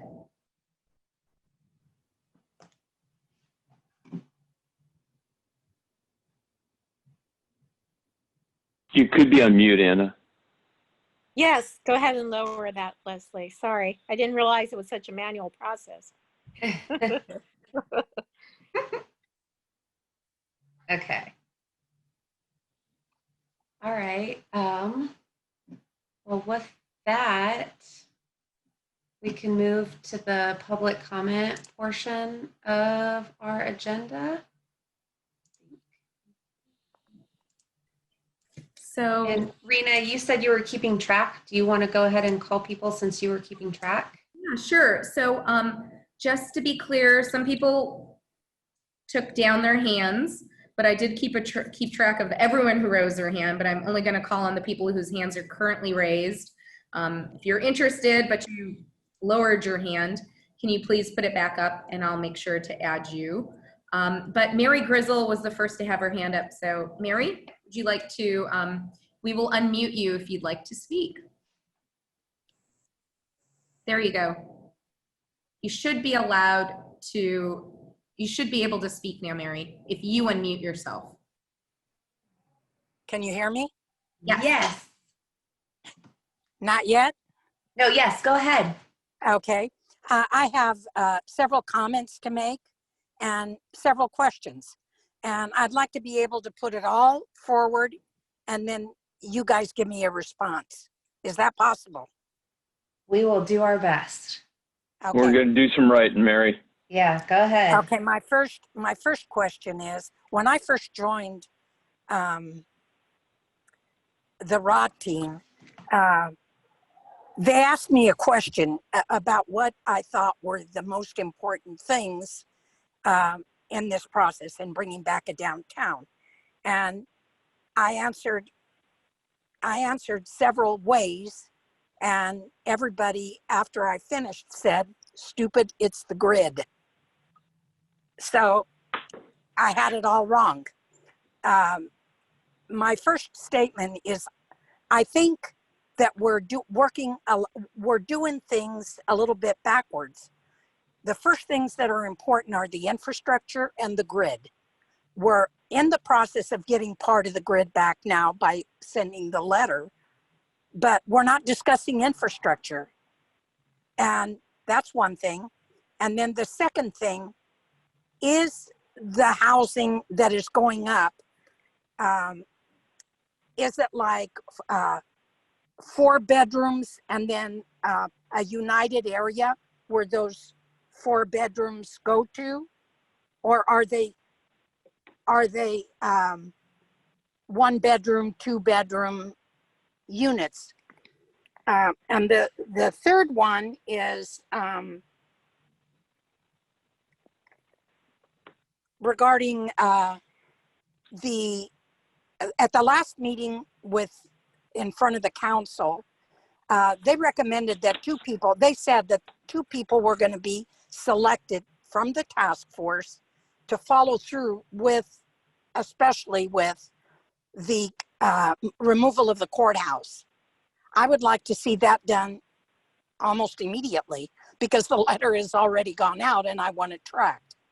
And then the fourth thing and my last thing is I have heard rumors that our downtown is going to be delayed because it is going to be paid for with related once related gets done. And I'd like to know if that's a rumor or not. I love the work everybody's doing. Manuel, you have been super with us, but these are questions that lay heavy on me, and I'd like to find out where we stand. Thank you.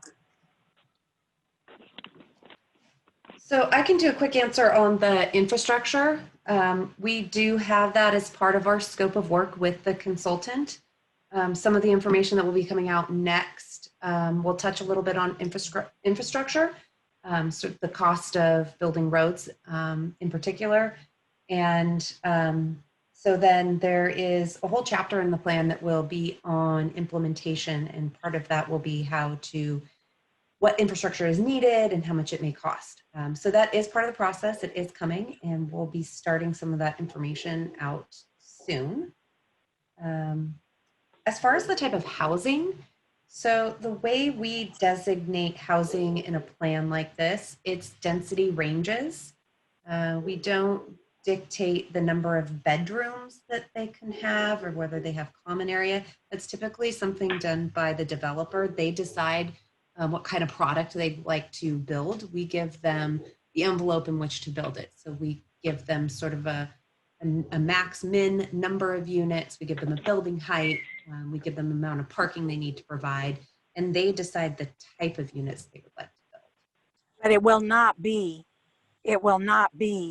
like 3 beds and then a united kitchen and bathroom area, right? Because that's a dorm. And Right, that's so what we do not want in the downtown. Okay, noted. That's considered a dorm. If you build co-living. Pardon? Sort of co-living space. Yeah. If you have a 2-bedroom house and 2 students want to share that house, it's a house. They can share it, but I don't want dorms, and that's dorms do not. If the student can afford a 2-bedroom house and rent one of the bedrooms out, that's fine. For me, it's fine.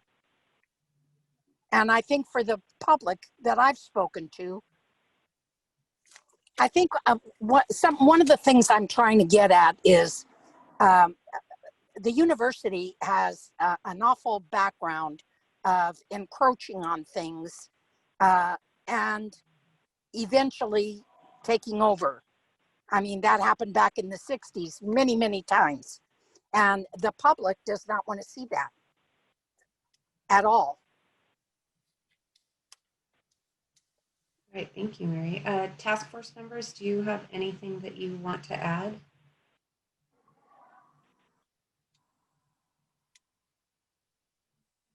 And I think it was already kind of stated earlier by Bob and Dan that we want to make sure that, the downtown, what's going to make a successful downtown comes first. And, university using public land for private needs is a second. I mean, I think the students are going to move in.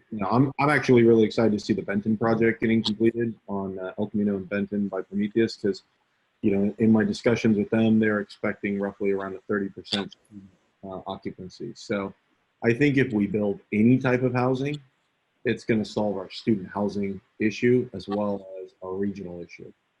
So thank you, Mary. And then the related question? Could you repeat that, Mary? Yeah. Yeah, I've heard rumors that the city wants to hold off on building the downtown, our downtown, until Related is up and running, so that the proceeds from there will help to rebuild the downtown.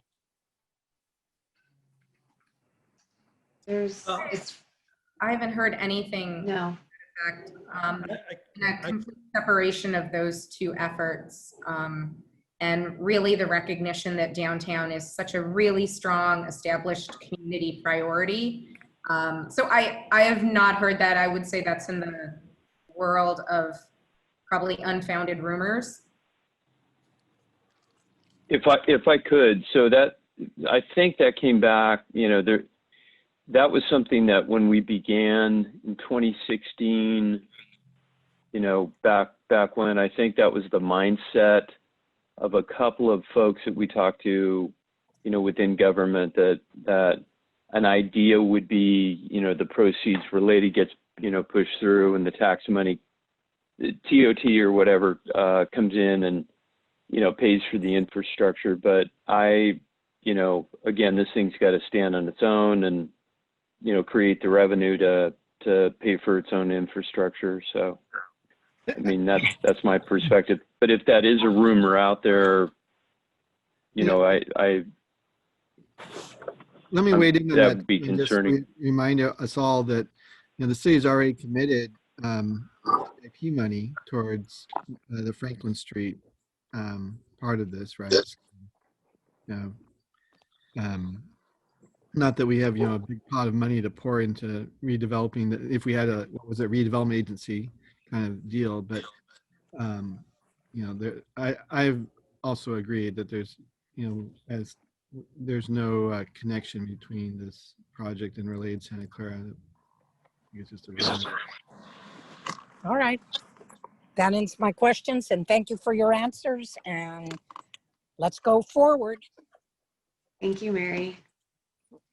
Rena, you want to call on the next person? Next, Bob O'Keefe. You're on next, so I am going to unmute you. You might need to unmute yourself, but you'll be able to talk if you'd like.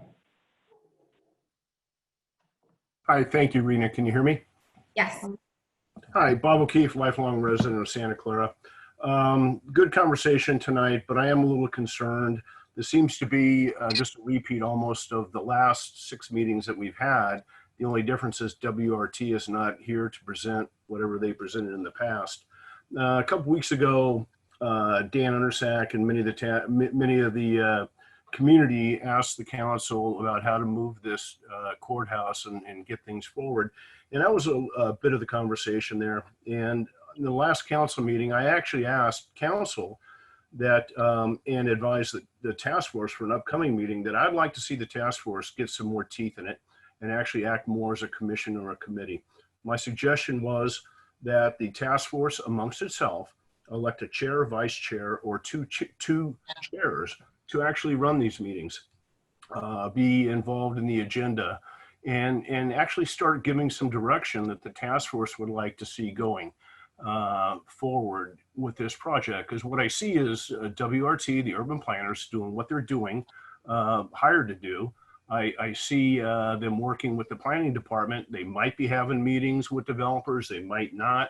I've seen some pretty specific plans that said student housing. Now I hear, well, no, it's not going to be student housing. But I would like the task force to actually start directing. The original meeting when the task force was even thought about it was designated to be an advisory body to council, and I have yet to see any advising to council from the task force. So I strongly would like to see in the next agenda, it actually be agendized. And if the task force wishes, they amongst themselves elect a chair, co-chair, or 2 vice chairs. And those could be the people that actually run the meetings and then report to council.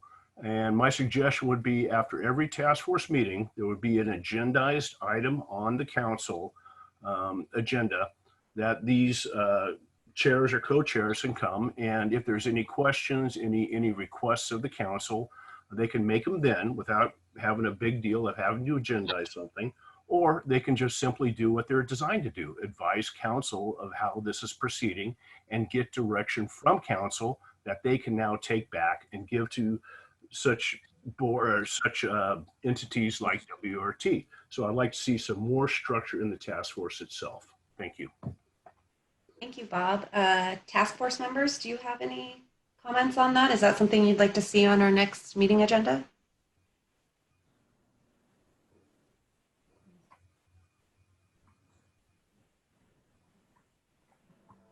Anyone? Radio silence. He'd always be the one to say something. So I try to give everybody else a chance, but I think I was on mute. Sorry, I was talking. Go ahead. Sorry, go ahead, Adam. No, you go. I think Manuel was going to look in and discuss with staff the options and ability to, have some kind of I think Dan said it earlier, task force with more teeth. So I'm hoping that staff can kind of figure out, maybe even communicate their email before the next meeting on how to potentially set this body up with a little bit more of a, authority, as well as a reporting aspect back to council as it was, I think, originally intended. If I can just add, I think it's a good opportunity to kind of clarify a couple of things. So certainly I think we are going to take that back, Adam, and see kind of how that might work. But excuse me, in addition to that, I would like to hear from the task force about the specific question, whether the task force would like to have a chair and vice chair as part of their process. I think those are two items. They certainly can be connected, but they can also be separate from one another. Kind of what the process could be with council and the communication, how we formalize that. That's one thing, but I'm really interested to hear on this vice chair, chair, or two co-chairs, whatever that might be, because we can certainly put that on an agenda for you so you can select those two people if that's the way the task force would go.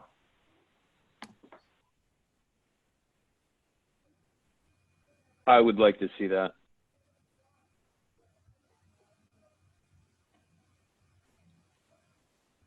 This is Deborah. I agree. Actually, I think it would help a lot if we were able to have both the authority and the ability to report directly to the council.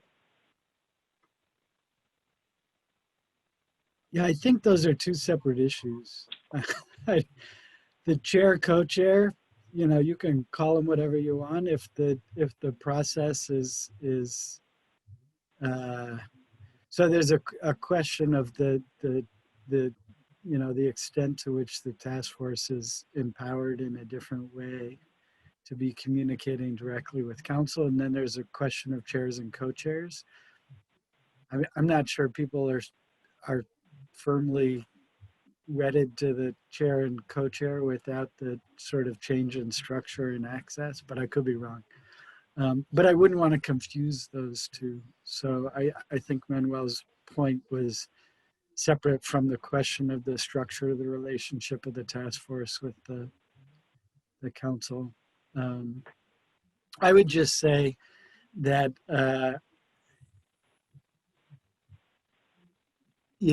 figuring out how to empower some sort of process moving forward, it's pretty important. It's clear this isn't going to be fully resolved in the next 6-8 meetings. Formalizing those expectations now is probably a good idea. I don't know what it would do to the process to restructure the function of the task force. And so I think before decisions were made on that, the task force should have an opportunity just sort of reflect on the opportunity costs of time and momentum and changing the structure. And if there aren't ways of tweaking the process, some that would enable the same intent, because it sounds like there have been discussions that have already started. So, but I just, from, having sort of been, it may take a kind of a restructuring of the task force in a formal way to change its role. And I wouldn't want it to delay the process. But I'm more than willing not to be a chair or co-chair. So I'm eager to be a follower either way. Well, no. If I could, and no matter how it goes, I don't want, any one voice to be any less important than any other voice. Just what I want is, what I'm advocating for is what Bob said. That was, a lot of hours out of my life to get up there and, solicit it as a citizen. I think, if we can get two people, I don't care who they are, from the task force to be the spokesperson for what the entire task force with equal say, decide upon, and then that's reported to council. I think that's the spirit of what we're talking about.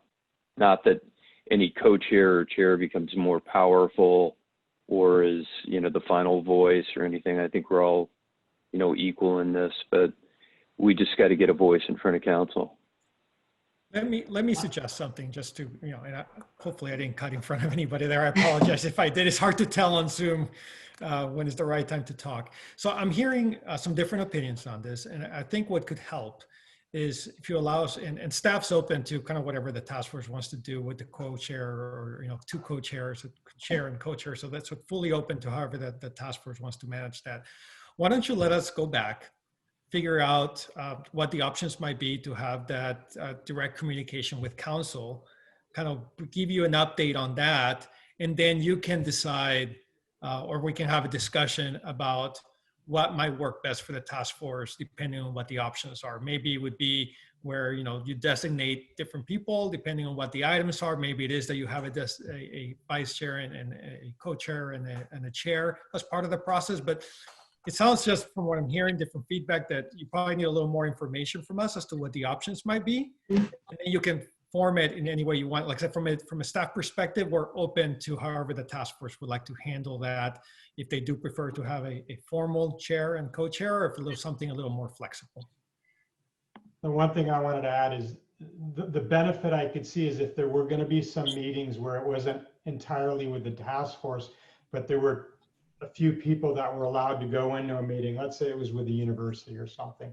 And I know we're trying to have full transparency if possible, but in the event that that doesn't happen, this is kind of what we discussed before, is maybe there's a couple people assigned that can get into certain meetings, and maybe those titles are that exact thing. I do fear that the most important thing is to have teeth, as Dan said, and Bob followed up with as well. I don't want it to be like, oh, okay, we'll give you these titles, but in the end, it's just a title. We want teeth. So I just want to stress that. You guys know that. I mean, the drum's been beat on that one. So this is just a comment on not so much your leadership structure or wanting a leadership structure or not, but more on, the type of body this is. The thing that I've seen that this group has done really effectively is you talk amongst yourselves and you organize, and that's something that, depending on the type of body, could be, limited if it's a Brown Act violation or whatnot. So it's something that this group has done really effectively, and I wouldn't want you to intentionally lose that. So when we research options, we'll let you know of any of those kind of implications as well. I think that's a great point, Rena. This body, many of these members have, as stated earlier in the meeting, spent countless hours and actually gotten some real sizable momentum for downtown on a multitude of different aspects, right? Whether it be the Prometheus land swap deal, getting this task force set up, getting a budget for a public urban planner. But I do think that we might not realize what we potentially are asking for. So I think that's a great point, that having the options come back to us and then letting us make that decision and understanding the pros and cons is great. Thank you. And then just to follow up on that, I mean, I'm absolutely fine with, we can all meet as a group as we have been, and then say, Anna and Deborah 1 week, Adam and Rob the next, whatever, or not next week, like we're going to go up every week and drive them crazy, but you know, when it's time to do that, we could have different representation. So and I'm putting that out to the group if you guys are up for that. My only concern, and I'm sure Deborah can vouch for that, is being on a commission is exactly what Rena was saying. Our expediency may be a cost to our process because now we are heavily regulated by the Brown Act, and now only 3 people can meet, and you cannot just email everyone anymore. There's all these restrictions that come up, and it could be a good thing in the end, but it's also a cost that we need to take into consideration in order to formalize what you're suggesting. So it would slow us down because it becomes more bureaucratic. You know, we cannot communicate the same way once you become a formalized commission. And exactly what Adam says, maybe we just need to weigh out those risks, but that's what could possibly happen and change the outcomes that we're looking for. No, I hear you.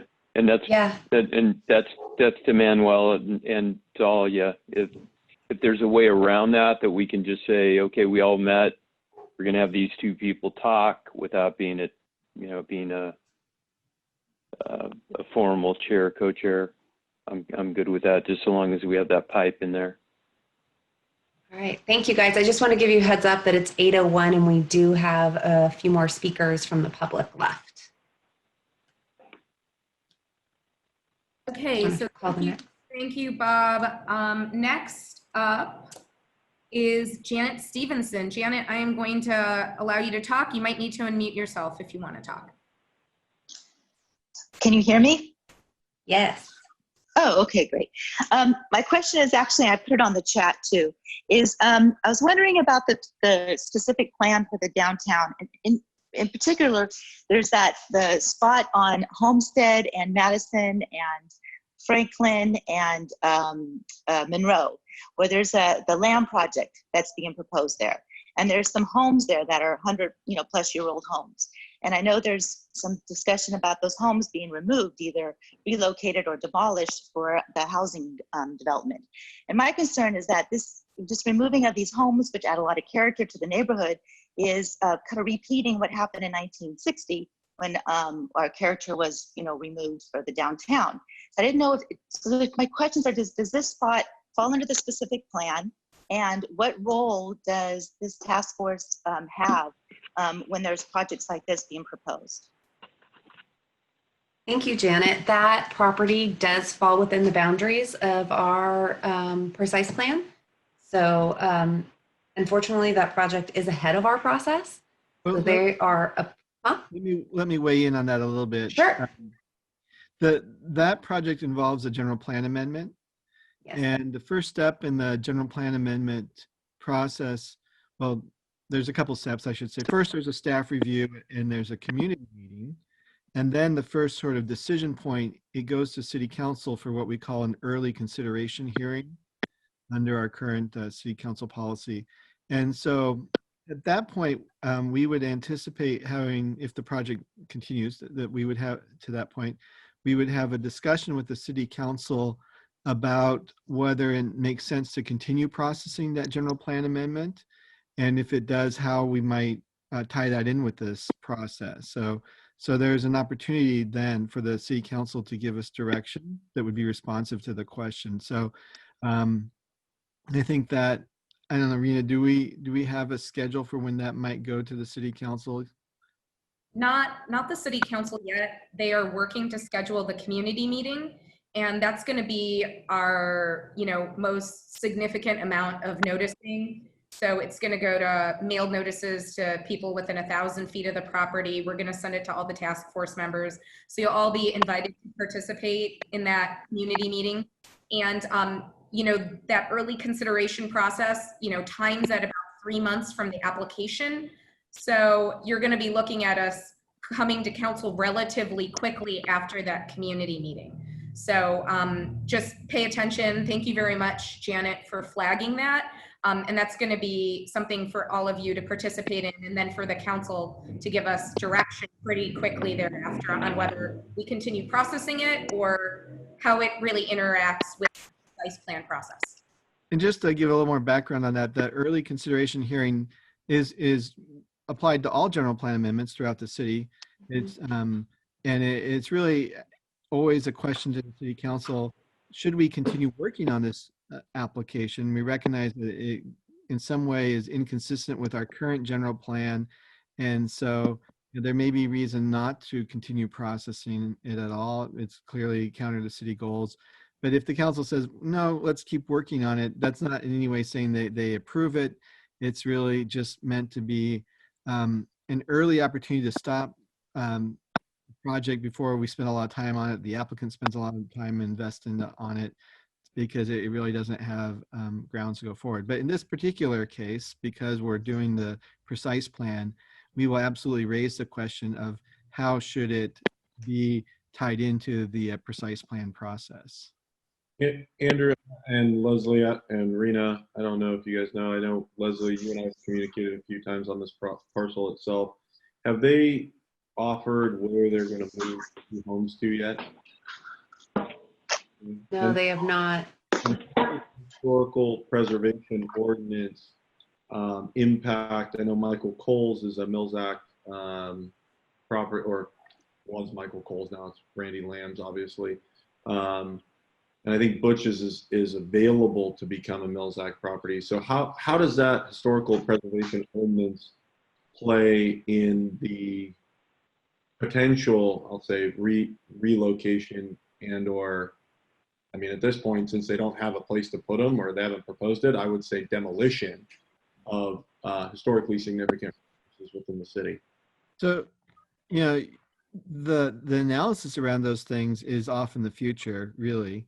Our first question is, should we even be looking at the application relative to our general plan and the precise plan process? And if we were to continue, you know, we would have to address all those issues, right? If the project does or doesn't involve relocation or demolition, whatever is being proposed, they can make a proposal, and then that gets analyzed from an environmental impact standpoint. All that full-blown analysis would happen, and really the early consideration process is meant to happen before that kind of investment in analysis. So, you know, the general plan amendment process is minimum of a year, I would say, usually longer to go through. So we're at the beginning of that, and we haven't really, as you know, staff has not yet formally provided feedback on the application. But those are the kinds of things, you know, that we would expect to address when we go through the process if we continue it. I think, you know, I'll just kind of wrap up. I think this is a big concern for, I know for myself being on this body and seeing what happened at the old Meadow site.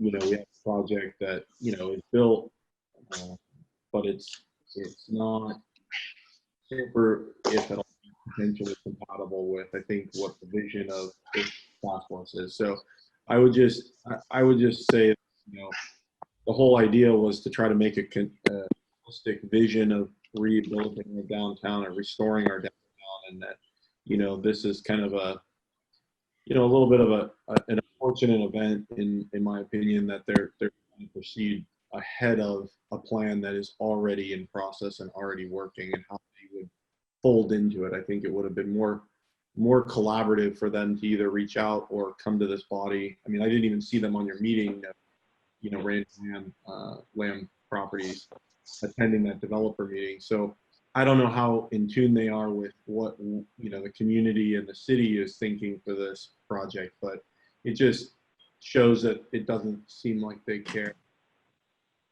Yeah. And just want to comment too, I know, you know, Leslie started to say ahead of, and I want to clarify that a little bit too. It's, you know, they submitted their application ahead of us having a preferred land use plan or a specific plan adopted, right? But that's not to say that they're somehow ahead of this process. They aren't. They just came in at a time when we couldn't say, here's what the, you know, the downtown precise plan is for this property. And that's what I think we were intending to say, but it's not like they're somehow in ahead of this, that they get some kind of benefit from that. It's not the case. Okay, so we've got, just want everyone to know, we've got the last hands raised and we're going to go through them. Patricia, I have you twice, and based on my past experience, different people under the same name. So I'm going to allow the first one to speak. You can talk like Patricia.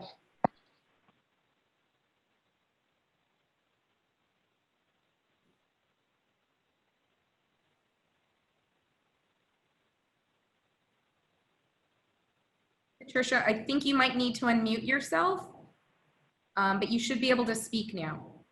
She said in the chat that that's not her. Oh, that's not you. It won't let me in. Well, and then she said, won't let me. Oh, no, there's two Patricias, right? Yeah. Okay. Okay, I'm going to, I don't know what to do here. I'm going to let the other Patricia in. Sorry. Yeah, see if that one. Maybe that works. Patricia. There I am. Yay. I don't know if Jonathan appreciates having two Patricias. Okay, so I just have some like really quick points. So I was thinking about the placemaking process. It would be really nice to have like multiple sessions so that, with some guardrails, maybe not with the VRC every time, but like, have some sort of kickoff and have like multiple times. Because like a lot of times when we do placemaking, I've noticed that we're generally like in one session within like 2 hours, we get presented like some options and we're just like, just told us to go like, hey, pick one. And like, it doesn't really give us the flexibility to be like a little bit more creative. So like, it would be really nice to kind of do some brainstorming ahead of time, submit some like a little bit more ideas, and then like hone in our skills in the placemaking, and then kind of like hone in on problem areas and stuff. So that would be really nice. The plan itself, I would love, I noticed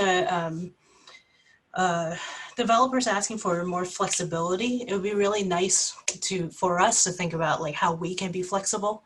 When we're looking at, I think Matthew actually mentioned this earlier about like how everybody's kind of honing in the central open area plan and stuff. And like, what if we can't do it? Like, what are our different options that we can adapt and be flexible with ourselves to say like, if we can't do this thing, what else can we do that would still bring in the elements that we want to get everything in. And then I would be remiss if I don't plug that we should do some studies on historical content about try how to incorporate some of those elements into placemaking. And then my last point is, I don't know if you want to have too rigid of a structure for the task force itself. We at XLC actually spent like at least like an hour and a half trying to figure out how to fit 3 people into talking about single subject like for a subcommittee the other day, and we went a little crazy with subcommittees. So that might take up like a lot more time than you would like, and kind of set you back. So those are my quick points. Thank you. Thank you.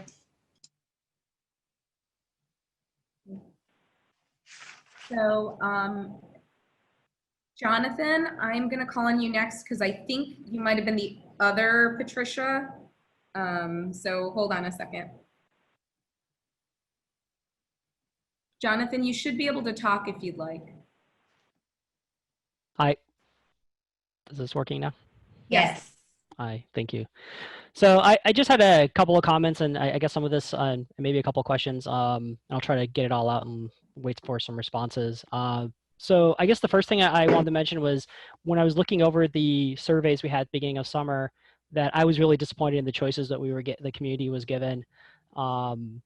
We really kind of had these choices with a lot of student housing. I understand that that may have been a miscommunication, but that has a very specific set of meanings. And, like maybe you meant single room occupancy, but that has a whole lot of issues with being very exclusionary toward families and general different types of housing. So that type of housing choice, I don't think is something that we are necessarily looking for in the downtown, though we're certainly open to, I think community is open to a lot of different styles.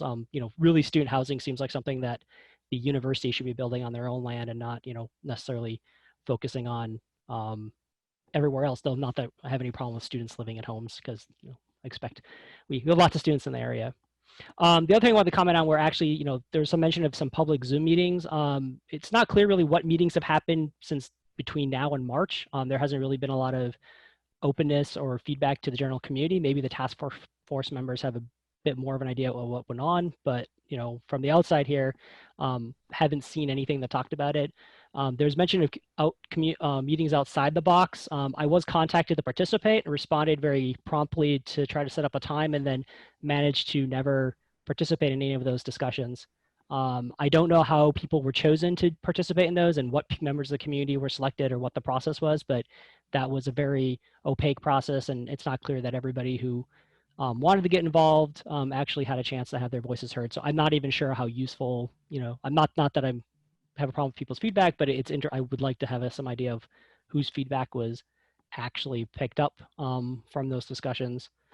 And then finally, kind of about the whole precise plan process itself. My understanding is that a little bit of this is there's a flexibility is I think important, but also a double-edged sword. A lot of my understanding about the point of the precise plan is to give a prescripted set of guidelines to developers to streamline the process. Because once we tell developers what we'd like you to do, and if you follow this set of steps, hopefully you won't follow, like, it won't take you a year, like Andrew just mentioned, to go through the general plan amendment and all have the community either giving input or potentially even fighting with the developer the entire way. But by setting a set of what the community wants, hopefully the developers will be able to move quickly and efficiently, and maybe even reduce some of their costs and getting their developments built.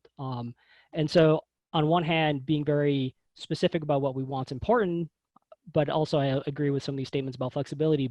And I don't know what we can do to say, okay, you shouldn't build 20 hotels here. The last person built a hotel, and then the other person built a hotel. Now, we need more residential, or everybody built residential, but nobody built, restaurant space. How do we make sure that there's enough, restaurant space, or, whatever is appropriate for the area? And so I'd like to see us maintain flexibility, but I don't want us to just say, okay, this is all zoned generically, and now it's kind of piecemeal development again, because then the community is going to have to look over every single development and be involved, but also, it slow the process down. And that seems like it's detrimental to what we're trying to do here, which is, get our downtown built again. So thanks. And I guess I don't really have any questions so much as other than like how the process was followed for the community meetings. So I can respond to, since March, we've not had any task force meetings, and the only meetings we did have with the community were those meeting out of a box. Anyone who signed up, I did contact to set up a meeting time. And Jonathan, I think you may have been the one person that was after I had already set all the meetings. Were you the one that I was trying to get a last meeting for, by chance? Yeah, but I mean, I contacted you like the day after you contacted me, so like pretty close after. So it was kind of, I'm not sure what the scheduling challenge was. Yeah, it was a challenge, but I apologize for that. I did try to get everyone into a meeting, and if I can remember correct, I'd have to research, but my emails to you. But everyone who did send an email, I did get a meeting for, and I think you were the one that I just couldn't fit into a meeting. But I'd have to look back at our emails to see what the scheduling conflict was. Okay, thank you, Jonathan. So next we have up Anthony Becker. I'm going to allow you to speak if you'd like. You just need to unmute yourself. Thanks, Rena. So you can hear me? Yes, go ahead. Awesome. So these are more about just comments and made some concerns, I guess, too, and basically priorities. And this has no reflection. I'm basically as a resident of Santa Clara, and this has no reflection of my position on the Santa Clara Planning Commission. Because like I said, once again, these are just concepts, priorities, and ideas, and what I really want to see this task force do. So the first thing is I think we could do way better in the designs. I didn't like what a lot of people just said as well. I don't want to see the student housing because this can be a lot like the Republic project, and that kind of concerns me a lot more. I think it should be more for affordable housing and work live units. At the same time, I think that this needs to be a comprehensive plan that combines the workings of downtown, precise plan, and a Santa Clara station plan, basically to encompass the entire region, because I think we should plan all this all at the same time instead of trying to piece it together like puzzle pieces. Yes, we need to negotiate and continue that work with the state and the county over that courthouse. That is an important piece to this puzzle. We need to work with the landowners, and that is a big important thing. And I agree with what Dan was saying, and Adam and a bunch of others that said some really intelligent ideas that we need to work with these landowners, because some of them feel like, well, you aren't including me. No, we are going to include you. And, you know, if you don't decide to do it now, maybe 8 years down the road, after we completed half of the downtown, that person might decide to change their mind, especially if it's successful. We need to restore that original grid. No ifs, and or buts. I think it's eight blocks. We need to do that. We need to work with the current small businesses to try to keep them around, because remember what happened the last time? We bulldozed downtown. All those businesses left except for 2.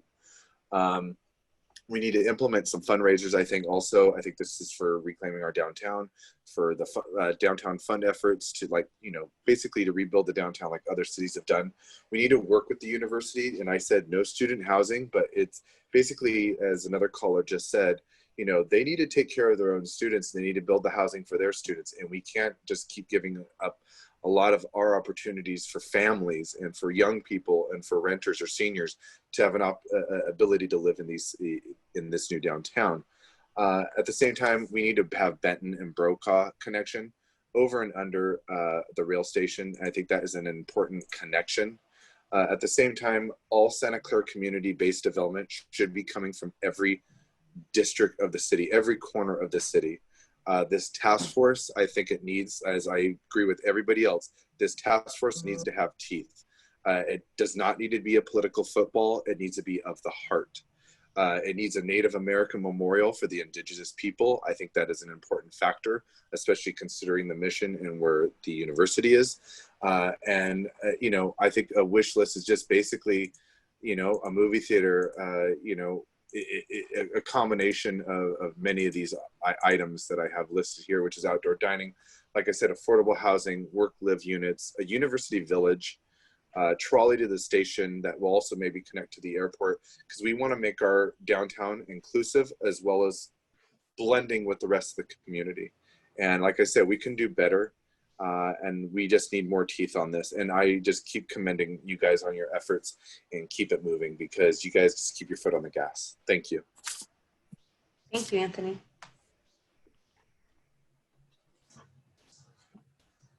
Okay, I think we have one more speaker. So Lance, I'm going to allow you to talk. Lance Celine. You just. Hey, can you hear me? Yes, thank you. Hi. So echoing a little bit of what Anthony said, but mostly speaking officially as a planning commission chair, you may want to have Rena or someone from the task force set up a little time with the city attorney to investigate what the implications are of trying to formalize the structure of the committee, of the task force, because you have a great deal of freedom right now and a lot of momentum that you might put at risk by becoming more formal and buying into the Brown Act and published agendas and a great deal of activity around having published and posted meetings. So it seems like, I think Rena really hit the point on the head of keep your freedom and keep your momentum, but then just organize a channel to feed back directly to the council. I think Rena is doing the great job right now, but you may want to make it something that's also visible to the public.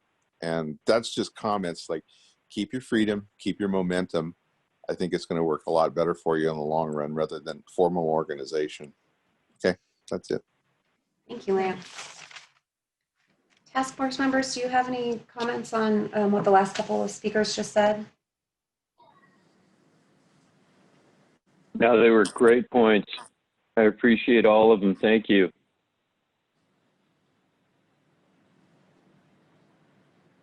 Okay, so with that, we're just a little bit over our scheduled time. I do have some follow-up items for us. as far as schedule and some agenda items for our next meeting.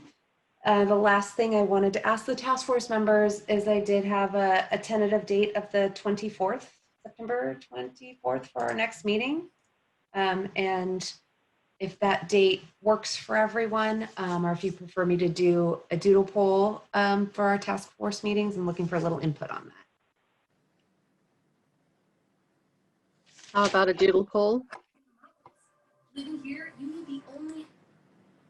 Okay. The 24th works for me. Thanks, Anna.